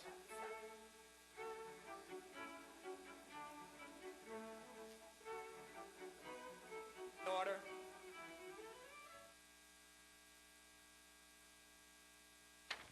Madam Clerk, at this time, we will do personnel orders. Docket number 1117, Council Linehan offered the following order for the appointment of Councilor Siomo moves suspension of the rules and passage of docket 117. All in favor say aye. All opposed, nay. The ayes have it. Docket 117 has passed. docket number 1118, Council Linehan. Councilor offered the Siomo following moves order. suspension of the rules and passage of docket 1118. All in favor say aye. All opposed, nay. The ayes have it. Docket 1118 has passed. Docket number 1119, Council Linehan. offered Councilor the following order. Siomo moves suspension of the rules and passage of docket 1119. All in favor say aye. All opposed, nay. The ayes have it. Docket 1119 has passed. Docket number 1120. Councilor Siomo moves suspension of the rules and passage of docket 1120. All in favor say aye. All opposed, nay. The ayes have it. Docket 1120 has passed.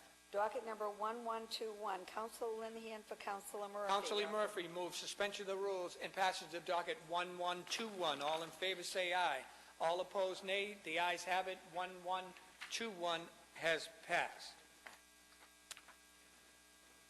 I'm informed by the clerk that there are 6 late file matters in hand, of which 4 are personnel, and we will read those first, Madam Clerk.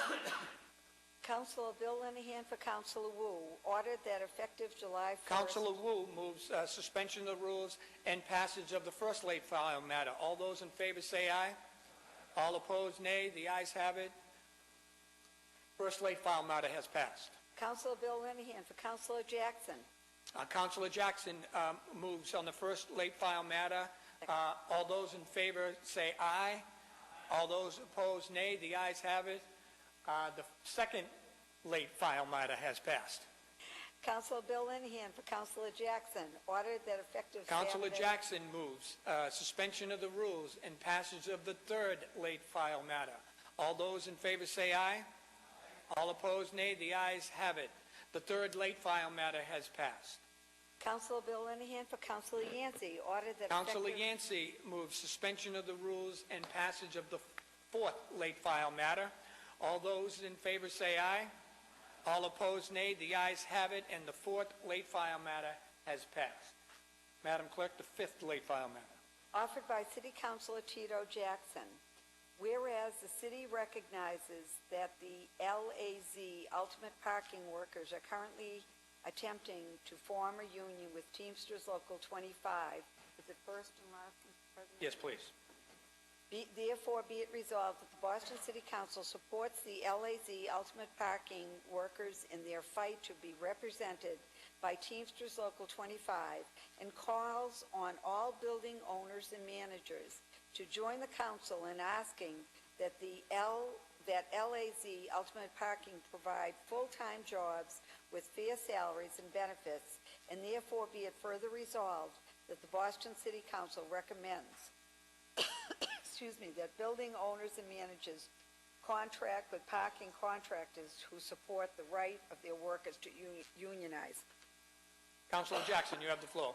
Thank you very much, Mr. President. The reason why I'm putting this forward is because many of the workers that we're talking about are workers from Ethiopia, Somalia, and places and actually live in many parts of many of our communities. As many of you know, Sean O'Brien and Local 25 have been working diligently to organize these workers and to make sure that they have rights and that they have an opportunity to organize and that there's card check neutrality. So this is an affirmation of that, and it has been the practice in our body to support workers' rights to organize, and this is no different. These are valuable members of our community and people who add a great deal to our community, and they deserve to have the right to organize. So that's why I'm putting that forward. And Teamsters Local 25 has been a zealous advocate for many folks who haven't had a voice. So really looking forward and asking for the support unanimously of this body. Thank you very much, Mr. President. Thank you, Councilor Jackson. Councilor Flaherty? Please add Councilor Flaherty's name, Councilor Baker's name, Councilor Siomo's name, Councilor LaMartina, Councilor McCarthy, Councilor O'Malley, Councilor Presley, Councilor Wu, Councilor Yancey, Councilor Zakim. Please add my name. So all those in favor of adoption of the fifth late file matter, please say aye. Aye. All opposed, nay. The ayes have it, and the fifth late file matter has been adopted.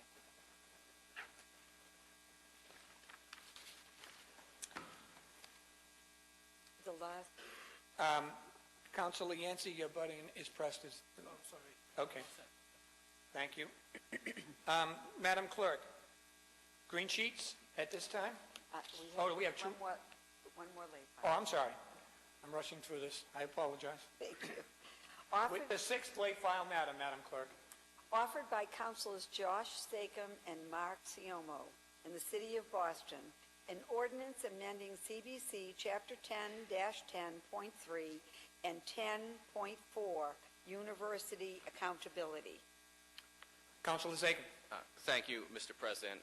Been privileged to partner with Councilor Siomo on this amendment to the University Accountability Act. We were submitting a substitution for docket 0759 that I introduced at a prior council meeting, changing some of the language to more appropriately complement the mayor and inspectional services efforts to make sure that we have safe, clean student housing in the city and that we know where the students are. This proposed change would require colleges and universities to provide the off-campus addresses of their students with identifying information redacted, as well as providing an expected graduation year to help inspectional services enforce the prohibitions on more than 4 undergraduate students living together, to help make sure that our neighborhoods are safe and clean and that we have strong landlords. So as someone who represents quite a few college students, although I don't think quite as many as Councilor Siomo, I'm glad to partner with the Mayor's Office on this, with Inspectional Services, who've really been great partners in this fight. And I look forward to holding hearings on this ordinance. And again, thank Councilor Siomo for his assistance. Thank you, Councilor Zaken. Councilor Siomo. Thank you, and let me reciprocate by also thanking you, Councilor Zakem, for your leadership on this issue. Both of our districts are impacted, probably more severely, but I don't think any neighborhood is exempt from the impacts of college students. Since I've been on this body 6.5 years ago, I worked with Councilor Ross on implementing the zoning change for no more than 4, the problem properties task force and list that was developed from that, the nuisance ordinance with Councilor Amatina, the rental reinspection ordinance, and now this to add the information needed. It's another tool that we can use to uncover overcrowding, which we found to be a very big problem, especially in our neighborhoods. I want to also praise the mayor on his leadership on asking the universities to voluntarily submit these addresses. When you put them in the aggregate, you can uncover that kids from different universities might be coming together and maybe violating the no more than 4 ordinance. And so this is another tool in the toolbox that, as I said, for the past 6 years we've been working diligently on to make sure that people have safe, habitable, and not overcrowded housing. Thank you. Thank you, Councilor Siomo. Councilor Flaherty? Please add my name, Mr. President. Please add Councilor Flaherty's name. Add Councilor Jackson's name. Councilor Lamartina's name. Councilor McCarthy. Councilor Murphy. Councilor O'Malley. Councilor Presley. Councilor Wu. Councilor Yancey. And please add my name, Madam Clerk. Council. Thank you. That matter will be referred to the Committee on Government Operations. Madam Clerk, green sheets. Is anyone willing? Okay, Councilor Siomo, do you have something to do in the green sheets today? We have quite a bit to do on the green sheets, All right. actually. You have the floor. Thank you, Mr. President. And at this time, I request our second vote on the capital budget and would like to call dockets 0636 and 0638 through 0656 from page 2 of the green sheets under assigned for further action, and also detailed further on starting on page 13 of 21 of the green sheets. Yeah, Madam Clerk, would you please read them all, and we'll take the votes individually. They will be roll call votes. Docket number 0636, message and order authorizing the city to enter into one or more lease purchase or installment sales agreements in FY 2015 in an amount not to exceed $10,100,000 for various city departments for the acquisition of equipment and furtherance of their respective governmental functions. Docket number 0638, message and order for a loan of $49,625,000 for acquiring land or interest in land for any purpose which the city is or may thereafter be authorized to acquire land or interest therein, and for the construction of buildings or for additions to such buildings where such additions increase the floor space of said buildings, including the cost of original equipment and furnishing of said buildings or additions and/or for remodeling, reconstructing, or making extraordinary repairs to public buildings owned by the city, including original equipment, furnishing and landscaping, paving, and other site improvements, incidental or directly related to such remodeling, reconstruction, or repair, and/or for energy conservation, alternative energy, or renewable energy improvements to public buildings or facilities, and/or for the cost of departmental equipment, and/or for the fire alarm installation, and for the purpose of extending and improving such installations, and/or for the construction or reconstruction of public wharves, and/or for the cost of engineering or architectural services for plans and specifications, and/or for construction of municipal outdoor recreational and athletic facilities, including the acquisition and development of land and the construction and reconstruction of facilities for the purpose of city departments, including the Boston Center for Youth and Families, Fire, Library, Parks and Recreation, Police, Property and Construction Management, Public Health Commission, and Public Works Department. Docket number 0639, message and order for a loan order of $38,985,000 for the purpose of constructing or reconstructing bridges of stone or of iron, superstructures, and/or for the cost of engineering or architectural services for plans and specifications, and/or for the construction and reconstruction of seawalls, riprap, revetments, breakwaters, bulkheads, jetties, and groins, stairways, ramps, and other related structures for the purpose of the city departments, including the Public Works Department.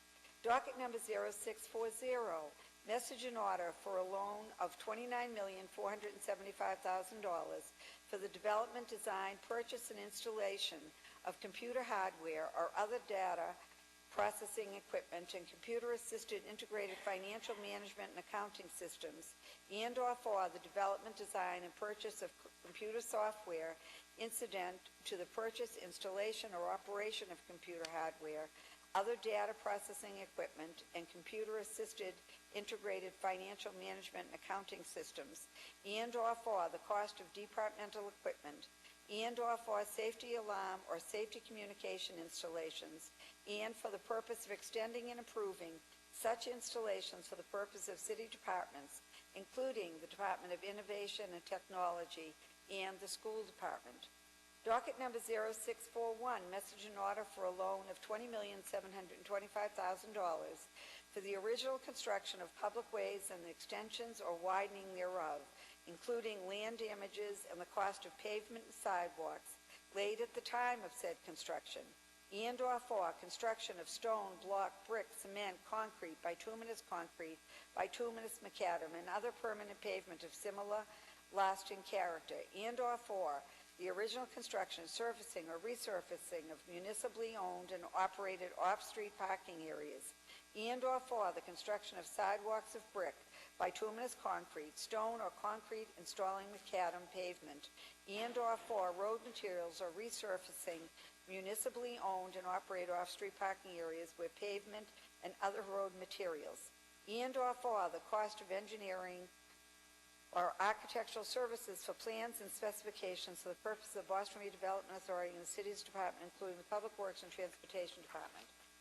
Docket number 0642, message and order for a loan of $12,175,000 for the construction of municipal recreational athletic facilities, including the acquisition and development of land and the construction and reconstruction for facilities, and/or for developing land for burial purposes and for constructing paths and avenues, embellishing the grounds and city-owned cemeteries and the grounds, and/or for construction or reconstruction of public wharves, and/or for the cost, engineering, or architectural services for plans and specifications for the purpose of city departments, including the Parks and Recreation Department. Excuse me.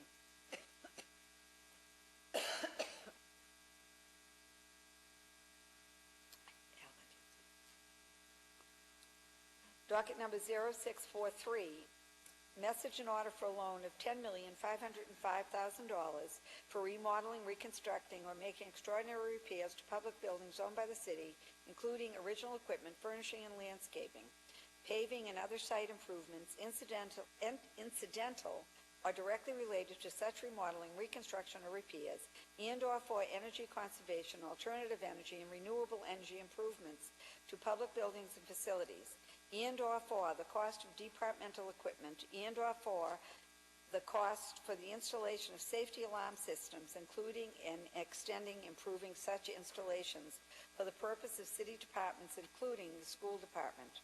Docket number 0644, message and order for a loan of $4,555,000 for acquiring land or interest in land for any purpose which the city is or may thereafter be authorized to acquire land or interest therein, and/or for the construction of buildings and/or for additions to buildings where such additions increase the floor space of said buildings, including the cost of original equipment and furnishing of said buildings, and additions and/or for remodeling, reconstructing, or making extraordinary repairs to public buildings owned by the city, including original equipment, landscaping, paving, and other site improvements incidental or directly related to such remodeling, reconstruction, or repairs for the purpose of city departments, including the Public Health Commission. Docket number 0645, message and order for a loan of $2,070,000 for traffic signal or public lighting installation, including extending and improving such installations and/or for the cost of department for the purpose of city departments, including Public Works Department. Docket number 0646, message and order for a loan of $1,515,000 for acquiring land or interest therein for any purpose for which the city is or may thereafter be authorized to acquire land or interest therein, not otherwise specifically provided for, and for the construction of buildings and/or for additions to such buildings where such addition increase the floor space of said buildings, increasing the cost of original equipment and furnishing of said buildings or additions, and/or for remodeling, reconstructing, or making extraordinary repairs to public buildings owned by the city, including original equipment, furnishing, landscaping, paving, and other site improvements incidental or directly related to such remodeling, reconstruction, or repair, and/or for the development, design, purchase, and installation of computer hardware and other data processing equipment, and/or for the development, design, and purchase of computer software incident to the purchase, installation, or operation of computer hardware and other data processing equipment, and/or for the cost of engineering or architectural services for plans and specifications for the purposes of city departments, including Emergency Management Department. Docket number 0647, message and order for a loan of $1,010,000 for financing the cost of various capital projects for the purpose of the Office of New Urban Mechanics. Docket number 0648, message and order for a loan of $480,000 in aid to the Boston Redevelopment Authority for defraying such part of the cost of the development, renovation, modernization, acquisition, purchase, and certain operations relative to the urban renewal Charlestown Navy Yard project, as will not be met by loans other than temporary loans or by contributions or grants from the federal government or any other source. Docket number 0649, message and order amending an appropriation order that would raise the amount from $14,745,000 to $74,740,000 for the purpose of remodeling, reconstructing, or making extraordinary repairs to public buildings owned by the city, including original equipment, furnishing, and landscaping, paving, and other site improvements incidental or directly related to such remodeling, reconstruction, or repair, and/or for energy conservation, alternative energy, or renewable energy improvements to such buildings or facilities, and/or for the cost of departmental equipment, and/or for the installation of safety alarm systems, including extending and improving such installations for the purpose of city departments, including the Library Department. Docket number 0650, message and order amending the appropriation order that would raise the amount from $3,535,000 to $7,070,000 for the purpose of city departments, including the Fire and Parks and Recreation Department. Docket number 0651, Message and order amending an appropriation that would raise the amount from $2,525,000 to $18,180,000 for acquiring land or interest in land for any purpose which the city is or thereafter be authorized to acquire land or interest therein, and for the construction of buildings, or for additions to such buildings where such additions increase the floor space of said buildings, including the cost of original equipment and furnishing of said buildings, and addition for the purpose of city departments, including property and construction management and public works department. Docket number 02, message and order amending an appropriation that would raise the amount from $1,010,000 to $2,020,000 appropriated for financing the cost of various capital projects for the purposes of the Boston Center for Youth and Families. Docket number 0653, message and order amending the appropriation order that would raise the amount from $710,000 to $1,415,000 for the purpose of planting shade trees, planning, designing, acquiring land for, constructing, and originally equipping structures and facilities it is authorized to construct, and for remodeling, reconstructing, or making major alteration additions and repairs to existing facilities, including original equipment and landscaping, paving and other site improvements incidental or directly related to such remodeling, reconstruction, or repair for the purpose of city departments, including the Parks and Recreation Department. Docket number 0654, message and order amending an appropriation that would raise the amount from $205,000 to $2,025,000, appropriation in aid of the Economic Development and Industrial Corporation of the Boston Redevelopment Authority. Docket number 0655, message and order for a loan of $3,500,000 from the Surplus Property Disposition Fund credited to the Capital Fund for the demolition of and/or site improvements to the Winthrop Square Garage at 115 Federal Street.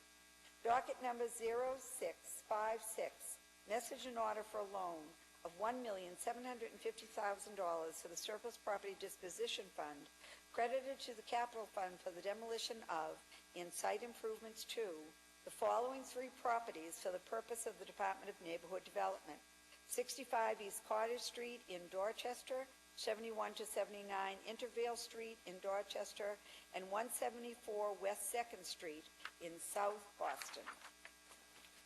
Thank you very Sorry for the allergies. Thong of the tongue there. Just keep going. Thank you very much. At this time, we recognize Councilor Siomo. One of them. I'm going to Please, speak to him please don't. collectively. You'll get a louder report.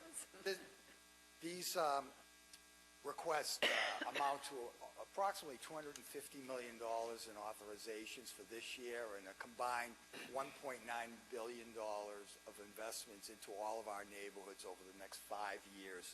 So I'm really happy to ask my colleagues for their second vote to pass these dockets for the FY15 capital budget. The first vote on these dockets took place on June 4th, and I believe this is a responsible plan that will help improve all our neighborhoods and demonstrate our commitment to a sustainable and economically viable Boston. Thank you. Thank you, Councilor Siomo. I will read each one of these dockets, and the clerk will take the roll. On docket 0636, Madam Clerk. Docket 0636, Councilor Baker. Yes. Councilor Baker, yes. Councilor Siomo. Councilor Siomo, yes. Councilor Flaherty. Councilor Flaherty, yes. Councilor Jackson. Councilor Jackson, yes. Councilor LaMattina. Councilor LaMattina, yes. Councilor Linehan. Yes. Councilor Linehan, yes. Councilor McCarthy. Councilor McCarthy, yes. Councilor Murphy. Councilor Murphy, yes. Councilor O'Malley. Councilor O'Malley, yes. Councilor Presley. Councilor Presley, yes. Councilor Wu. Councilor Wu, yes. Councilor Yancey. Councilor Yancey, yes. And Councilor Zachem. Councilor Zachem, yes. Docket number 0636 has received its second reading with a unanimous vote. The clerk has informed me that docket 0636 has passed unanimously on its second reading. 0638. Docket number 0638, Councilor Baker. Counselor Baker, yes. Counselor Siomo. Counselor Siomo, yes. Counselor Flaherty. Yes. Counselor Flaherty, yes. Counselor Jackson. Counselor Jackson, yes. Counselor Lamatina. Counselor Lamatina, yes. Counselor Linehan.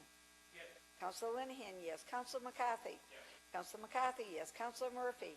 Counselor Murphy, yes. Counselor O'Malley. Counselor O'Malley, yes. Counselor Presley. Counselor Presley, yes. Counselor Wu. Counselor Wu, yes. Counselor Yancey. Counselor Yancey, yes. And Counselor Zachem. Counselor Zachem, yes.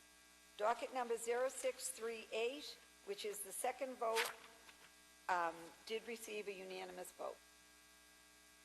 On a second vote, docket 0638 has passed unanimously. 0639. Docket 0639. Counselor Baker. Yes. Counselor Baker, yes. Counselor Siomo.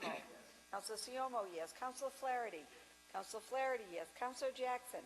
Counselor Jackson, yes. Counselor Lamatina.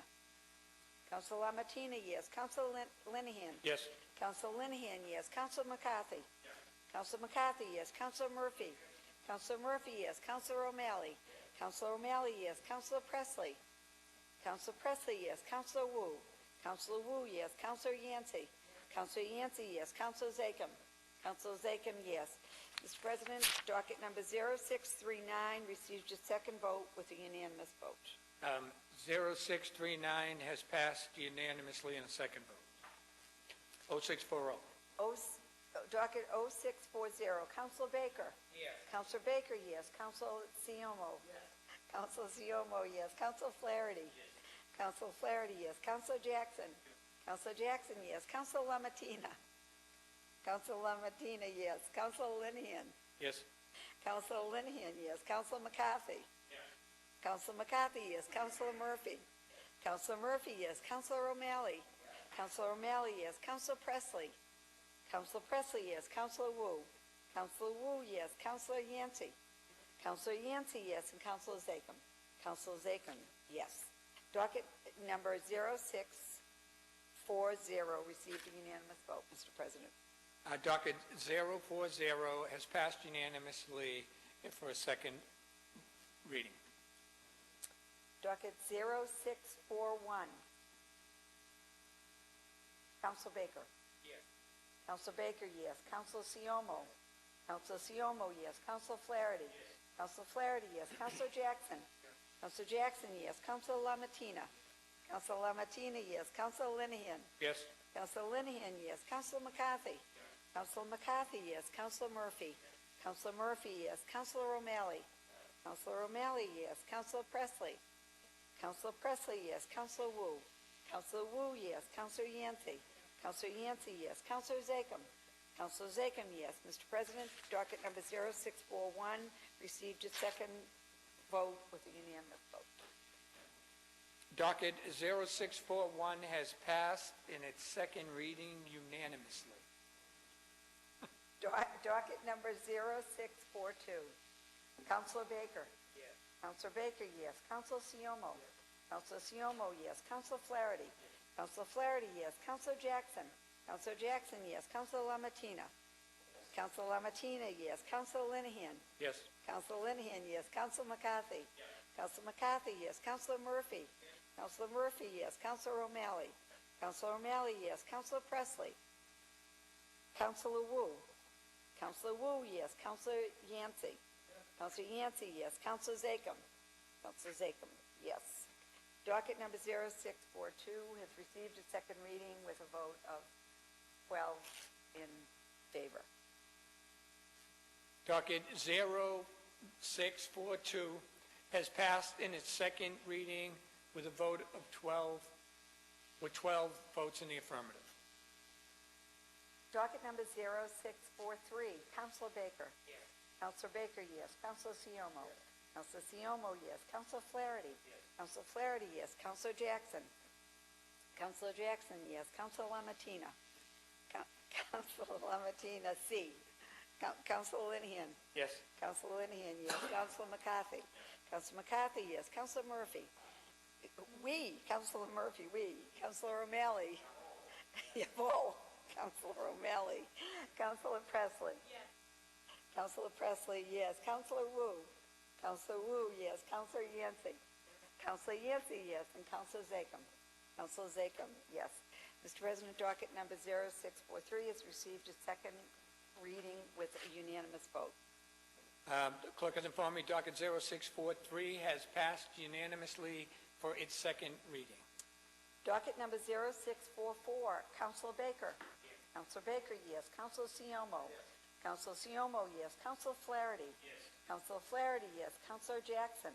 Counselor Jackson, yes. Counselor Lamatina. Counselor Lamatina, yes. Counselor Linehan. Yes. Counselor Linehan, yes. Counselor McCarthy. Counselor McCarthy, yes. Counselor Murphy. Counselor Murphy, yes. Counselor O'Malley. Counselor O'Malley, yes. Counselor Presley. Counselor Wu. Counselor Wu, yes. Counselor Yancey. Counselor Yancey, yes. And Counselor Zachem. Counselor Zachem, yes. Docket number 0644 has received its second reading with a 12 votes in the affirmative. Docket 0644 has passed with 12 affirmative votes for its second reading. Docket number 0645, Counselor Baker. Counselor Baker, yes. Counselor Siomo. Counselor Siomo, yes. Counselor Flaherty. Counselor Flaherty, yes. Counselor Jackson. Counselor Jackson, yes. Counselor Lamatina. Counselor Lamatina, yes. Counselor Linehan. Yes. Counselor Linehan, yes. Counselor McCarthy. Counselor McCarthy, yes. Counselor Murphy. Counselor Murphy, yes. Counselor O'Malley. Counselor O'Malley, yes. Counselor Presley. Counselor Wu. Counselor Wu, yes. Counselor Yancey. Counselor Yancey, yes. And Counselor Zachem. Counselor Zachem, yes. Mr. President, docket number 0645 has received its second reading with a 12 votes in the affirmative. Docket 0645 has passed with 12 votes in the affirmative in its second reading. Docket number 0646, Counselor Baker. Counselor Baker, yes. Counselor Siomo. Counselor Siomo, yes. Counselor Flaherty. Counselor Flaherty, yes. Counselor Jackson. Counselor Jackson, yes. Counselor Lamatina. Counselor Lamatina, yes. Counselor Linehan. Yes. Counselor Linehan, yes. Counselor McCarthy. Counselor McCarthy, yes. Counselor Murphy. Counselor Murphy, yes. Counselor O'Malley. Counselor O'Malley, yes. Counselor Presley. Counselor Presley, yes. Counselor Wu. Counselor Wu, yes. Counselor Yancey. Counselor Yancey, yes. And Counselor Zachem. Counselor Zachem, yes. Mr. President, docket number 0646 has received its second reading. Docket 0646 has received its second reading and has passed unanimously. Docket number 0647, Counselor Baker. Counselor Baker, yes. Counselor Siomo. Counselor Siomo, yes. Counselor Flaherty. Counselor Flaherty, yes. Counselor Jackson. Counselor Jackson, yes. Counselor Lamatina. Counselor Lamatina, yes. Counselor Linehan. Yes. Counselor Linehan, yes. Counselor McCarthy. Counselor McCarthy, yes. Counselor Murphy. Counselor Murphy, yes. Counselor O'Malley. Counselor O'Malley, yes. Counselor Presley. Counselor Presley, yes. Counselor Wu. Counselor Wu, yes. Counselor Yancey. Counselor Yancey, yes. And Counselor Zachem. Counselor Zachem, yes. Mr. President, docket number 0647 has received its second reading with a unanimous vote. Docket 0647 has passed unanimously in its second reading. Docket number 0648, Counselor Baker. Yes. Counselor Baker, yes. Counselor Siomo. Counselor Siomo, yes. Counselor Flaherty. Counselor Flaherty, yes. Counselor Jackson. Counselor Jackson, yes. Counselor Lamatina.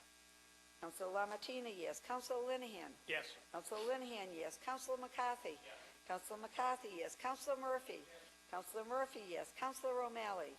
Counselor O'Malley, yes. Counselor Presley. Counselor Presley, yes. Counselor Wu. Counselor Wu, yes. Counselor Yancey. Counselor Yancey, yes. And Counselor Zachem. Counselor Zachem, yes. Mr. President, docket number 0648 has received its second reading with a unanimous vote. Docket 0648 has received its second reading and has passed unanimously. Docket number 0649, Counselor Baker. Yes. Counselor Baker, yes. Counselor Siomo. Counselor Siomo, yes. Counselor Flaherty. Yes. Counselor Flaherty, yes. Counselor Jackson. Counselor Jackson, yes. Counselor Lamatina. Counselor Lamatina, yes. Counselor Linehan. Yes. Counselor Linehan, yes. Counselor McCarthy. Yes.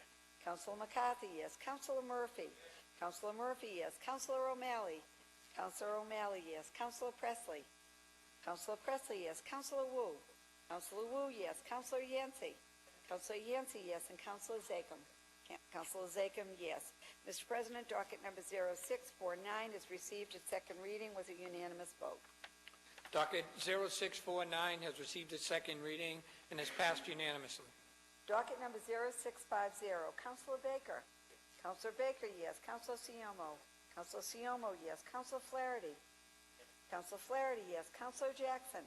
Counselor Jackson, yes. Counselor LaMattina. Counselor LaMattina, yes. Counselor Linehan. Yes. Counselor Linehan, yes. Counselor McCarthy. Counselor McCarthy, yes. Counselor Murphy. Counselor Murphy, yes. Counselor O'Malley. Yes. Counselor O'Malley, yes. Counselor Presley. Counselor Presley, yes. Counselor Wu. Counselor Wu, yes. Counselor Yancey. Counselor Yancey, yes. And Counselor Zachem. Counselor Zachem, yes. Docket number 0650 has received its second reading with a unanimous vote. Docket 0650 has passed unanimously in the second reading. Docket number 0651, Counselor Baker. Yes. Counselor Baker, yes. Counselor Siomo. Counselor Siomo, yes. Counselor Flaherty. Yes. Counselor Flaherty, yes. Counselor Jackson. Counselor Jackson, yes. Counselor LaMattina. Counselor LaMattina, yes. Counselor Linehan. Yes. Counselor Linehan, yes. Counselor McCarthy. Yes. Counselor McCarthy, yes. Counselor Murphy. Counselor Murphy, yes. Counselor O'Malley. Counselor O'Malley, yes. Counselor Presley. Counselor Presley, yes. Counselor Wu. Counselor Wu, yes. Counselor Yancey. Counselor Yancey, yes. And Counselor Zachem. Counselor Zachem, yes. Docket number 0651 has received its second reading with a unanimous vote. Docket 0651 has passed in its second reading unanimously. Docket number 0652, Counselor Baker. Yes. Counselor Baker, yes. Counselor Siomo. Yes. Counselor Siomo, yes. Counselor Flaherty. Yes. Counselor Flaherty, yes. Counselor Jackson. Counselor Jackson, yes. Counselor LaMattina. Counselor LaMattina, yes. Counselor Linehan. Yes. Counselor Linehan, yes. Counselor McCarthy. Counselor McCarthy, yes. Counselor Murphy. Counselor Murphy, yes. Counselor O'Malley. Counselor O'Malley, yes. Counselor Presley.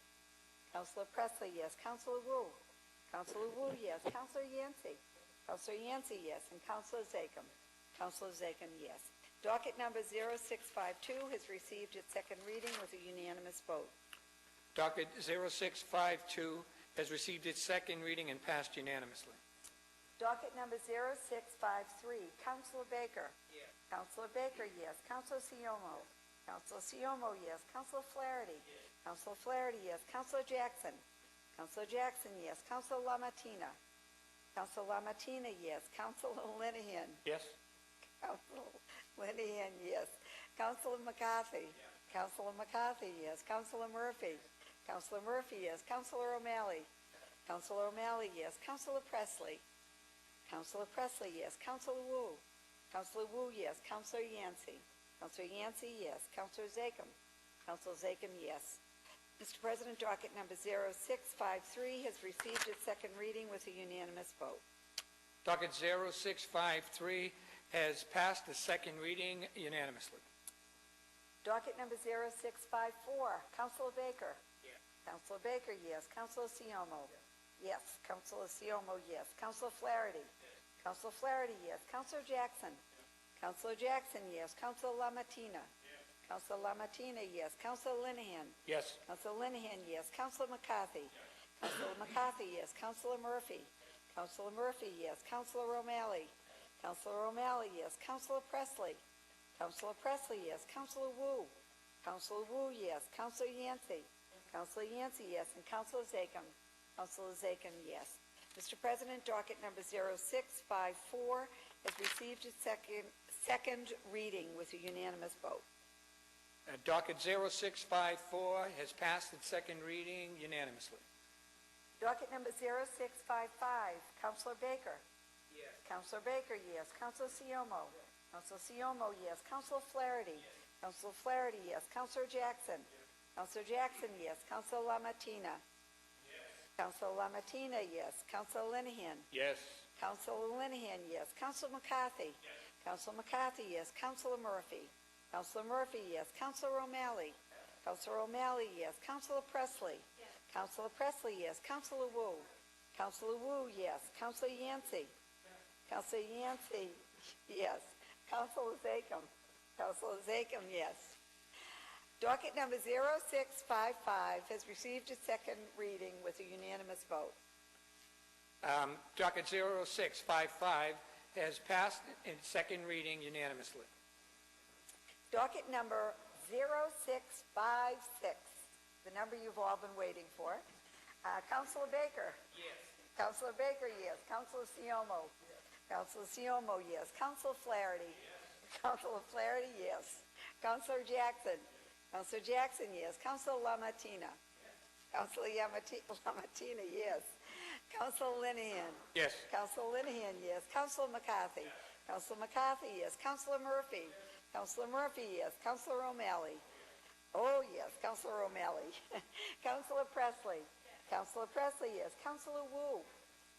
Counselor Wu, we think that's a yes. Counselor Yancey? Counselor Yancey, yes. And Counselor Zachem? Counselor Zachem, yes. Mr. President, docket number 0656 has received its second reading with a unanimous vote. Docket 0656 has passed in its second reading unanimously. I want to thank the clerk for all that effort, and I would like to thank Ellen Fritsch for providing the cookies, which Councilor Presley has presented to all the council to retain sustenance here and your stamina as we move forward with the FY15 budget. Councilor Presley. Councilor Presley? Yes, when I stepped out, there were several dockets that I missed. I just wanted to be counted in the affirmative for those dockets. Okay. 0642, 0644, 0645. Madam Clerk, please record Councilor Presley in the affirmative on those dockets. Thank you, Councilor Presley. There are 4 late file matters which, in absence of objection, will be added to the consent agenda. Hearing no objection, the matters are so added. The chair moves adoption of the consent agenda. All those in favor say aye. Aye. All those opposed, nay. The ayes have it, and the consent agenda is adopted.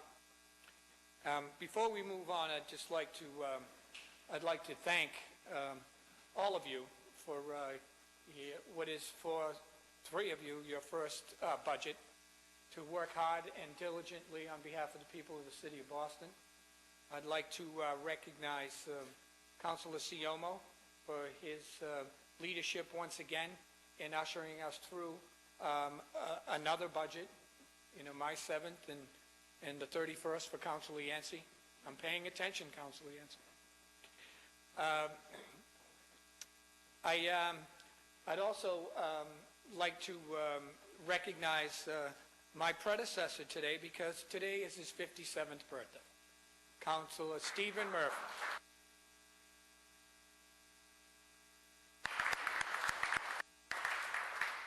And although he's left the chamber, I would like to recognize Frank Peterson, who was here he's the Director of Security for the City Hall, and he's retiring, and he'll be leaving us. We will no longer have his services. He's always kind of like behind the scenes, and he did an excellent job today in his capacity of leadership and making sure that folks had an opportunity to demonstrate but did not disrupt the proceedings here. So to Frank Peterson, from all of us, congratulations, and we wish you well. I'd ask at this time that all members rise as the council prepares to adjourn today's meeting in the memory of the following individuals. For Councilor Lamartina, Donald Tyrell. For Councilor O'Malley, Thomas Russo. For Councilor Yancey, Errol Cord, Sean Hubert Green. The civil rights workers in Mississippi shot and killed at night by members of the Mississippi White Knights of Ku Klux Klan, June 21st, 22nd, 1964. Andrew Goodman, James Earl Cheney, Michael Schwerner. A moment of silence, please.